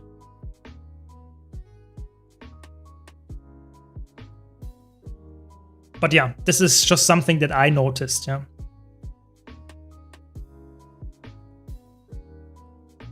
Really? So do you like my website? It's phone friendly. That's perfect. You know, that was the whole design idea of my website, was to make the website as quality of life heavy as possible. And I always had in mind that phones is a major thing in the modern world. Who would have thought? So mobile things and mobile optimization was always on my mind. Good point that you bring it up. Yeah. Maybe make it, yeah, good point. That would be crazy. Making it like an NG kit, that would be a crazy change. I don't see that happening. Because the problem is, Elementalist already has like 20 weapon skills. If you give it a kit on top of that, that would be a crazy rework. But I think that's the big issue here. I think this trait here is so bad. This is so bad of a trait. Gain fire order when allies pick up a conjured weapon. So it's not only that it's only fire order, the weakest aura in the game, but it also is like when picking up the conjured weapon. It's like, what? What does that help me? This is insane. So I think like the trait here could be like giga buffed and changed and reworked, and you could also change the functionality of how those conjures work and how good they are. And maybe then you would use them. I really think that is something that you want to have, that you have baseline core utility skills that are actually impactful, and don't want to say, nah, core skills are shit, I want to do only elite spec skills. I think elite spec skills should be good as well, but you should not be forced to have good ones. I think that is my take there. Nice, good to know, good to know. 82% of your hits on the websites are mobile. I mean, that makes sense, yeah. I mean, I'm also glad that you like the design, you know. I'm not a web developer, so I'm happy that it worked that well, yeah. So, glad to hear that. A set of skills that flips over with elements and has per element cooldowns would be interesting. Yeah, I think you could make so many cool reworks, you know. I'm not saying, you know, back in the old days, like Fiery Greatsword and Conjured Frostbow, they were like really good weapons, yeah. This had this insane like damage. It still has a decent damage. You have insane CC with this one, yeah. But the problem is, you commit so much to this specific attack that it is not worth it. So why not make it so that your attacks here actually matter, that you actually have impact with them, and then you would pick them. I really believe so. The problem is like that, for example, the Flame Axe is like you never use the Flame Axe. Ever. That was never in the beginning of the game. To this day, you don't use this. It has skills that are like not bad from a design perspective, like blasts and an evade and stuff, but I don't know. It's just like, it just feels like you invest a utility slot into something that is not even helping you that much, you know? I don't know. That's just what I think is missing here. Like, this is the big issue for Elementalist utilities, is that you have, so to say, like 4, 5, 6 slots that are just missing, 5 slots that are just like not helpful. If you look at Mesmer, for example, you have like 2 or 3 elite skills in general that are not that good. On Elementalist, you have like at least 6, 7 that are just not useful in PvE. And I think they have to take a look at that, because they are not even good in competitive modes either. That's the main issue. Is Soul Beast getting nerfed?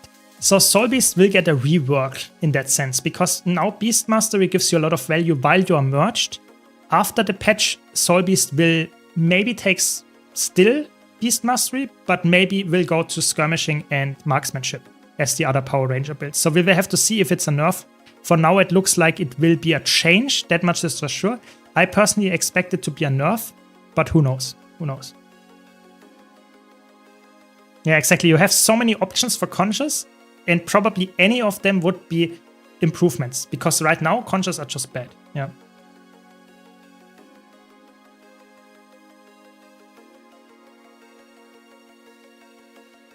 Let me check. That's a good point, by the way. Thanks, Simon, for bringing it up. That might be true. Yeah. Might be true. Yeah, see you, BB. See you. I want to ask, I saw on Snorkos that Heal Quickness Troubadour build had like 80% wound duration. I played Guardian and always saw to have 100. Is it not important as on Troubadour? It is. Let me showcase it. Because on Troubadour, on all healing Mesmer builds, you take the Chaos straight line. If you take the Chaos straight line, where is my Troubadour setup? Here we go. And if you take now a Harrier setup, no, not Harrier, it doesn't matter. So I have here now 80% wound duration, as you can see. And that seems like that's not enough, you know, you want to go to 100%. But you have the Chaos straight line. And the Chaos straight line gives you 250 concentration while you are affected by regeneration.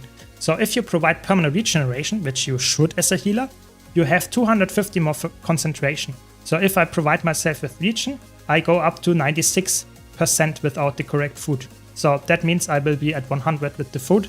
So really, really good. And that is the reason why Chronomancer, Troubadour don't need to have more than 80% wound duration, because you will get a lot from Chaos. Hope that makes sense. I think Conscious were better when it had ammo cost, was less of a commitment.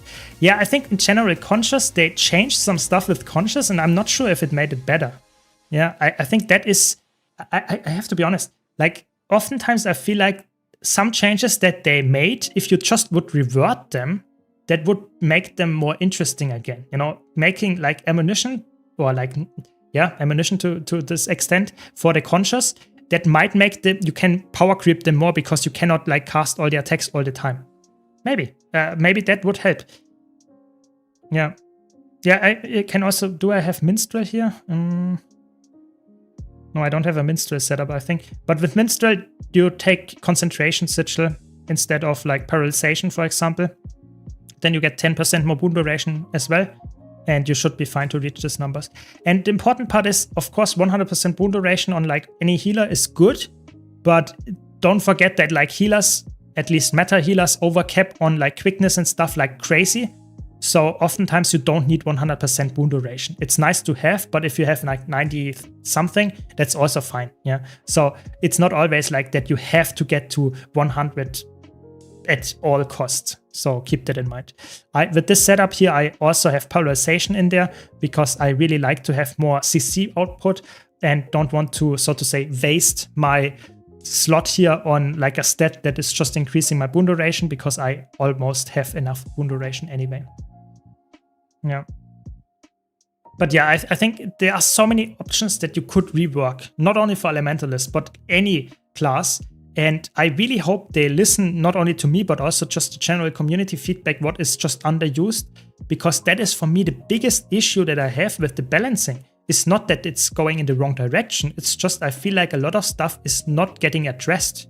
So, for example, the Conscious, but another example that I bring up often is like the relics. Look at how many relics we have. Like scrolling down here is like crazy. Yeah, we have so many different relics. How many of those are actually useful? You know, you can probably give me 5 to 10 relics that you use in each game mode. All the others are either only in a niche useful or never used. So in my opinion, it's nice to have that many relics, but I also think it would be nice to have more options. Yeah, so give more relics a decent, interesting way of using them. And not only have like, oh, I'm a power build, I use Relic of the Claw or Relic of the Firework. Or I'm a Condi build, I use Relic of the Fractal. No, I think it should be more interesting and you should have interesting choices that actually matter there. And not something like, I don't care what kind of build I am, I'm just Condi build, I will take Fractal Relic and it will be the best in the slot anyway. This is, in my opinion, boring. It's hard to address, I agree. But I think it would be really nice. And this goes for like so many things in the game.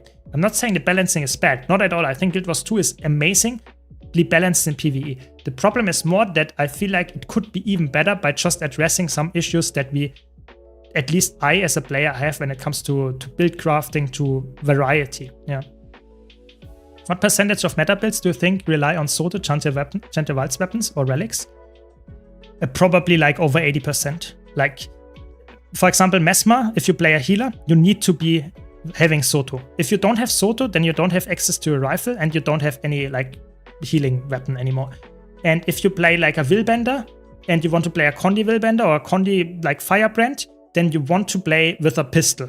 It like, tell me like a single class where you can say this is most of the time you play without a specific relic or weapon from there. Like maybe Rifle Mechanist would be a solid pick there.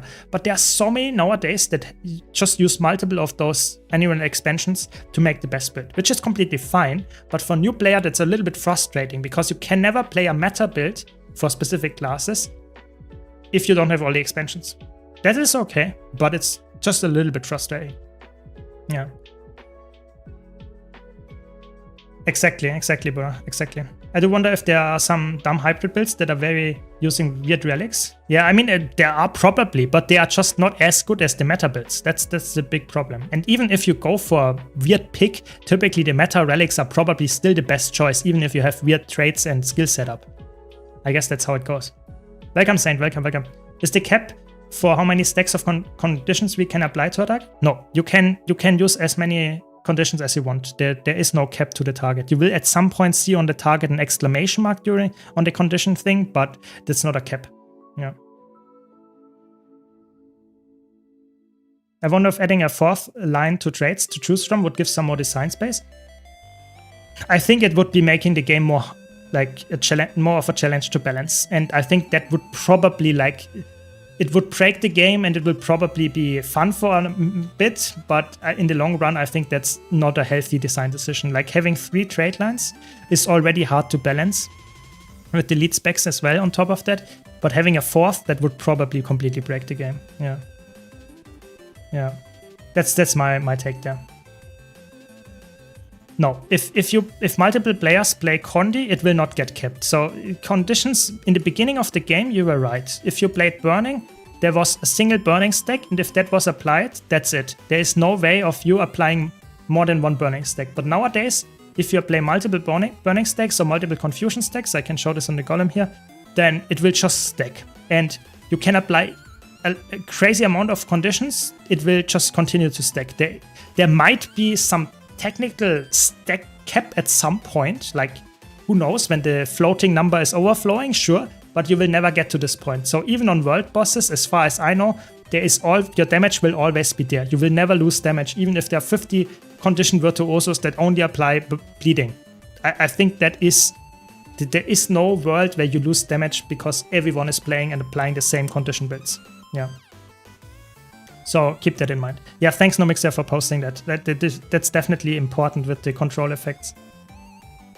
Because it's really interesting how CCs work in this game. I mentioned it when I talk about PvP as well often, that CCing in this game is really important to understand. If you want to CC chain someone, keep in mind that this is a 1 second stun and this is a 2 second stun. So if you use this 2 second stun and then use the this 2 second stun and then use the 1 second stun, you override your CC. For this is not that important, but if you have, for example, a CC that is like very short, like this stays for 1 second, and someone is like stunned for 1 second, and you use this directly one after each other, this means that this will override the CC and you will just knock them out of the other CC, and they might be thankful for that.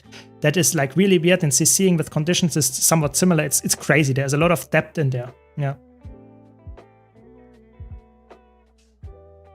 Ooh, that is interesting, Buddha. That is a very interesting take. But again, I think like changing the trade system at this point in the game, this late in the game's cycle, I think is not healthy. The game is already such in a good balancing spot they know what trade lines are, they know how to balance them. I think it would be a big shame if they changed that now, only to make more variety possible, but make the balance bad again. So I doubt they will ever do something like that. Yeah, exactly. The floating number is quite high. It's quite high. Yeah. Yeah, exactly. Open world builds is definitely the craziest theory crafting part of the game. You know, so I mentioned it earlier with the relics. Looking at, for example, if you play, I have a condition. Yeah, Condition Virtuoso. Condition Virtuoso is such a cool build because Condition Virtuoso only relies, for example, on this trait, that you apply bleeding with your blade attacks on a critical hit. Yeah. So you apply a lot of bleeding. And you would think, oh my god, that's a perfect relic for Condition Virtuoso. Relic of the Biomancer. Yeah? Whenever you inflict bleeding or poison on a foe, heal yourself. Doesn't have an internal cooldown. This is a really good relic for Condition Condition Virtuoso. Absolutely. It's really cool design, interesting relic. I love it. Problem being here, and I'm not joking, is that this might not even the best in slot healing relic for this build. Why? Because, for example, Mistranger Relic exists. Mistranger Relic is again a relic that heals you when you hit an enemy. The healing is lower than it is for the Biomancer Relic, but every single attack, every single proc does heal you. That means that this relic might be the better option even for a build that only applies bleeding. Which is so sad to me that even relics that have a really distinct niche and distinct design not always are the best option. I'm not sure for this build here. I think the healing with Biomancer is slightly higher than with Mistranger, but Mistranger also gives you damage. So that might be something to consider. But I think that is definitely a little bit sad that this like theory crafting, even for open world builds, seems to be like very like linear, and the builds and the relics are not really that flexible. Let's leave it at that. Yeah. Thank you, BB, for the join of the community. Thanks a lot. Really appreciate it. How about summer we do a gold farming stream and see the results at the end of the week? Just my suggestion. I mean, we could do that. I mean, I was anyway trying to get more, for example, not necessarily a gold farming stream where I want to like get the most amount of gold, but I want to do a meta train, you know, making a meta train that is somewhat optimized and you can just come in and join and get some gold, maybe if you're lucky some infusions, and we go to the next boss and just do that on stream while I talk about random stuff. I think maybe you would like that. We can do that over the next weeks for sure. I have so much like stuff planned, so sure, yeah. So Mistranger applies on direct hit only. That is true. It's not like the thing with Mistranger is really weird. Mistranger applies on direct hit. So it's not like when you apply something, for example, like one Wolf Pack on Soul Beast, and like, for example, what is the other one? On Revenant, the Shiro Impossible Odds. So something that gives you another, so to say, hit of damage that doesn't proc Mistranger Relic. But for example, for Condition Virtuoso, you have like a lot of your blade songs, they are multi-hits, your dagger attacks are multi-hits, and your sword attacks are multi-hits, your Phantasmal Warden, there are so many multi-hits here, and all of them would proc this, because that's the initial hit. So I think oftentimes Relic of the Mistranger is just, even though you're not a power build or like really specifically good with this, it just seems better than the Biomancer Relic, even though this seems to be perfect for your build. It's crazy, yeah. Meta Train is anything to do with dragons? I guess, yeah. Welcome, Susano, welcome. I'm opening tons of unidentified gears right now. Should I keep like 4 rare greatsword for Mystic Forge or just Stelvix? So I would say with the current precursor prices, let me check, let's check Dawn. Like 60 gold, oh my god, you know, when I played the game, this was like 600 gold or something back in the old days. And Dusk, like 135. So I personally would say it's at this point even keeping exotic greatsword might not be the best way, but putting rare greatsword in the Mystic Forge, sure, if you are lucky, go for it and try it. But the chances of getting an exotic weapon is like already like quite low with 20% or something. And then if you want to get a precursor, you already have like a 1% chance for every exotic that you get. So that means that you every 400th or something exotic weapon that you 4 weapons that you throw in the Mystic Forge as rares will be a Dusk. That is rather unlikely to happen. So I personally would just salvage every rare weapon that you get out of your unidentified gear and just buy the precursor from a trading post, or like I don't know. That's what I would do. Yeah. Can test it right now. Yeah, glad you like my new website. More features to come. Glad you like it. Yeah. It has really nice potential. I really like the Biomancer relic. It's hard to test though, the thing what I mentioned earlier here with the healing output, because like we can put out I guess we can test it, I guess. So give myself all the boons and just say, okay, I'm spawning a golem and give them, I guess, oh wait, does it have? No. I will give them all conditions and I will just test it right now, but I think that will not be like, I cannot give so much of a difference there, to be honest. I might not see that much of a difference. So now I'm on Biomancer Relic. So let's see how much healing I can do and how good I can outlast. Am I on Biomancer? Let's double check. Yeah. So I'm now on Biomancer Relic and I'm playing like the normal DPS, like Virtuoso build, yeah. And can I outlast the field? How long, I guess. But you can see it's quite scary, and I will die at some point here. So was it like clean? I don't know. Not that clean. Maybe we have to turn down the field. Maybe that's too much. Maybe it's too much to showcase. Okay, let's try that again. But now I have no problem outlasting the field, like not at all. Yeah. So that's the problem. It's hard to test how much the healing pressure is actually required here. But you see, I have no problem outlasting it. I'm healing for a lot of ticks here, and my damage numbers, I don't know how to. I'm not concentrating too much on the rotation here. Just what so like a 33k opener or something. Let's leave it like that. Yeah, that's the opener. Let's try the same with the other relic and see how that one goes. But I expect I will also outlast the field. It will probably not be a big difference in the healing output, and it will have higher damage numbers.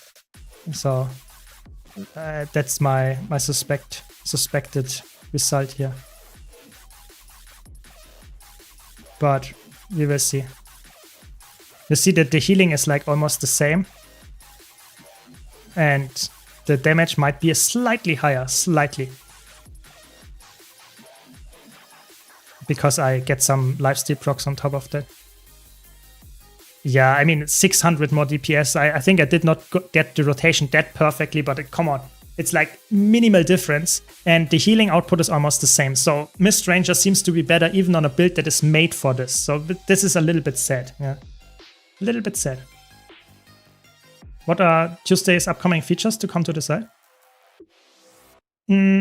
So I will not tell you what it exactly is, but as soon as I have it like ready and I know it's working, I will make a video about it and release this. So don't worry, it will come out somewhat soon. Yeah, so don't worry. Yeah. Yeah, you also have the heal on the Virtuoso trade line, that is true. But I mean, that is baseline, you always have that. But either way, I think it's like, this is one of the most durable builds that you can play as a DPS build. It doesn't have the highest damage potential because you lose quite a bit of damage for not going with the normal relic that you would go for. Because the normal relic would be, how is it called? Aristocracy, I think. Which gives you like effectively 15% more bleeding duration, so 15% more damage. Which is obviously really, really good. If I now remove the damaging field and test this with like the correct setup, I still don't have the correct food, but nonetheless, if I test this now, you will see the difference is quite big. Like it's definitely noticeable. So I will have a way higher opener now because I have like 15% more bleeding duration. So it's just like basically 15% more damage almost. So it's like here, like I get 1.5k almost DPS, and I did not play it correctly, to be honest. But this is definitely helping a lot having the correct relic. But Mist Ranger was not that bad, to be honest. Not that bad. Yeah. But yeah, just wanted to show this, that the relics are sadly quite rigid nowadays. Watching your video, guys, as I returned to Guild Wars 2 since 2012. I'm glad my Twilight is still good. Thanks for the great content. Yeah, glad to hear that. And yes, Twilight is still very good. Might not be as pricey anymore, but the skin and the weapon is still good. Yes. That's the beauty of Guild Wars 2, for sure. What's your take on Troubadour solo? Would it be viable? We have no mixer here in chat, maybe they know, but in general, I think Troubadour as a solo build is one of the worst Visions of Eternity specs for a solo build. I was cooking a bit, but I think the problem with Troubadour is that Troubadour has a lot of good healing and boon stuff, but the damage output that you have with it is mostly power focused. You have this Condi trait here, but I think it's not enough to make a Condi build really strong. I think you can make some somewhat easy and tanky Troubadour builds for solo play, but having like really high damage numbers, I think that seems to be very challenging. That is my current situation. Maybe that someone has a crazy build, but I think it doesn't seem like that like insane like Ritualist or like what is the others, like even like Luminary, or there are so many that are seeming surprisingly like really good with Visions of Eternity, like Amalgam. They are so good ones. I think Troubadour is playable, but it's not like insane. Yeah, the legendary relic is obviously really helpful for build testing. I agree. Yeah, I really like Troubadour like to play. I'm not the biggest class fantasy enjoyer here in Guild Wars 2, to be honest, but I think the playstyle is quite fun.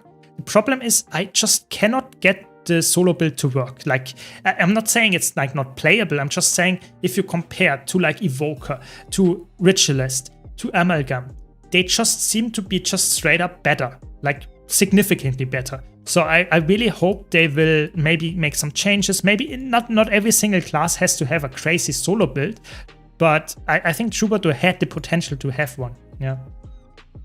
It conflicts definitely with Mirage. I think Mirage is very, like, even Chronomancer with the Nuris Relic, those is like, if you go for Nuris Relic on Chronomancer, that is just like straight up better than it is like going for Troubadour. I don't see like Troubadour beating a Chronomancer with a Nuris Relic. That's just like not possible. Yeah. What's the easiest way to obtain Sakura's Relic?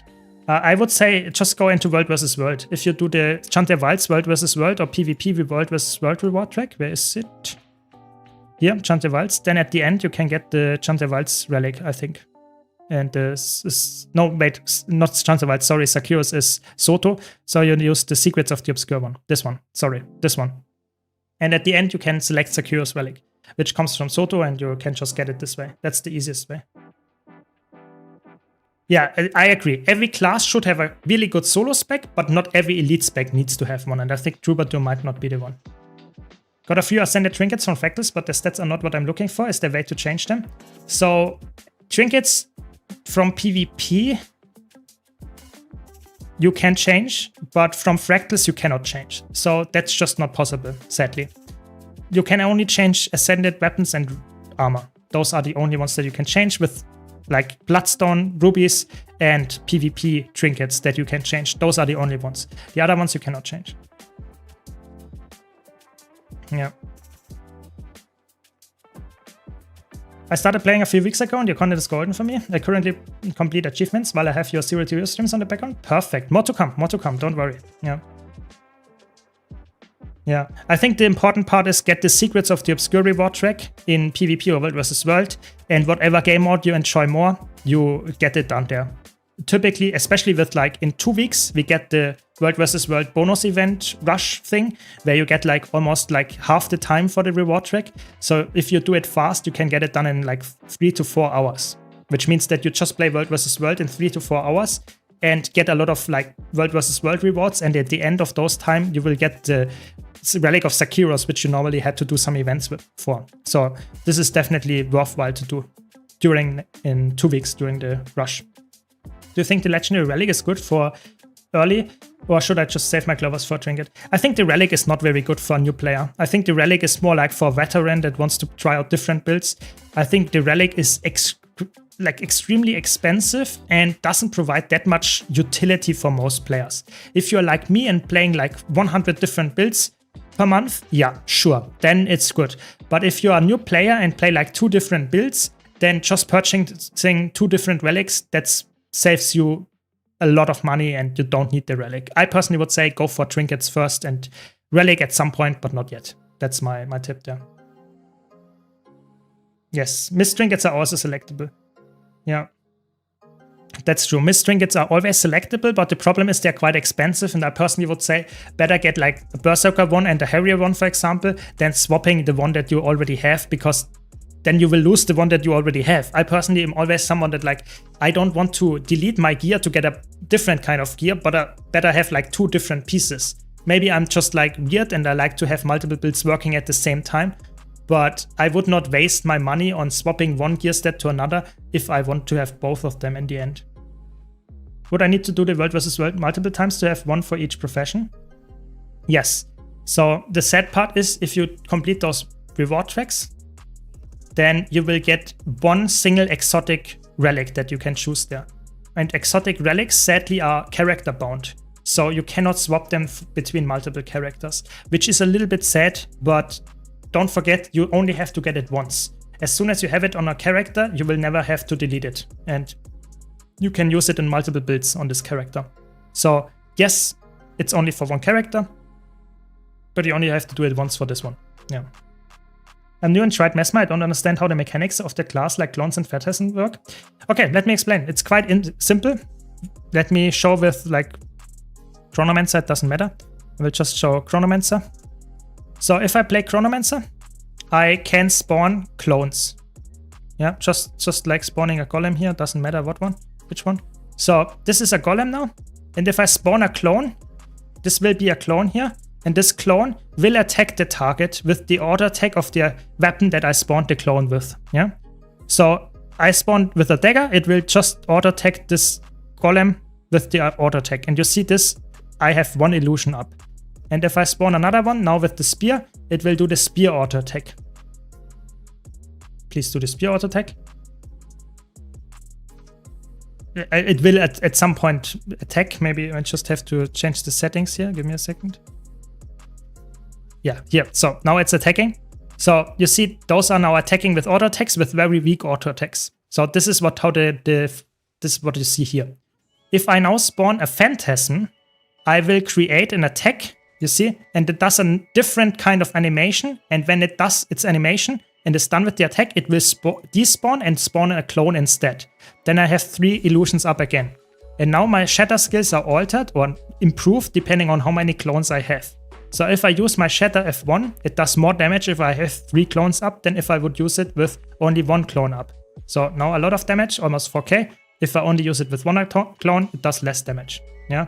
So this is definitely noticeable. And the important distinction is that you have Phantasms and clones. Clones are just looking like you, but doing a normal attack. Phantasms look different than you, but only do a single attack that is depending on the weapon that you spawned it. This is a Lancer, it throws a spear. Then you have the Warden that does like some kind of AoE whirlwind attack that depends on the weapons that you chose. And that will do damage. And after it despawned, it will spawn a clone instead that does the auto attack. That's how typical Mesmer clones and stuff work. Hopefully that was clear. Just have to say, Engineer Spear makes no sense. What is the point of the focus effect? If it doesn't, does it make to make sure you do low damage to whatever isn't your primary target? Yeah, something like that, I guess. And the Spear 3 skill is always ready to throw a spear when the target is already dead. Yeah, I mean, Spears is like a really strong weapon, but the design is not really like important for the most part, sadly. That is a good point, yeah. Yeah, if it's not expensive for you, then the mist things are a good option. The mist trinkets are a good option, yes. But only if you have a lot of the fractal stuff lying around. And I agree that the relic, the legendary relic, is really expensive, and you should only equip it if you, or get crafted and stuff like that, if you really know what you're doing, because getting the relic now, it requires a lot of loosened modes most of the time. That's one of the main things. And it doesn't provide you with that much value for a lot of cases. Because like I said, if you play like a power build on this class, you play with Fireworks or Claw Relic. If you play a healing build, you might play with a Flock Relic. And then you have 2 different relics that you have.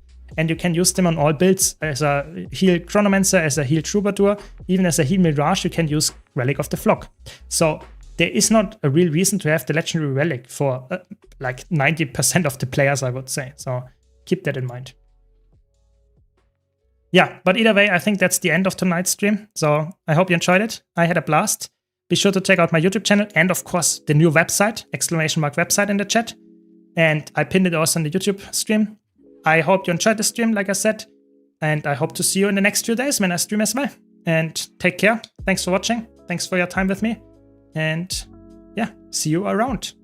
Good night, everybody.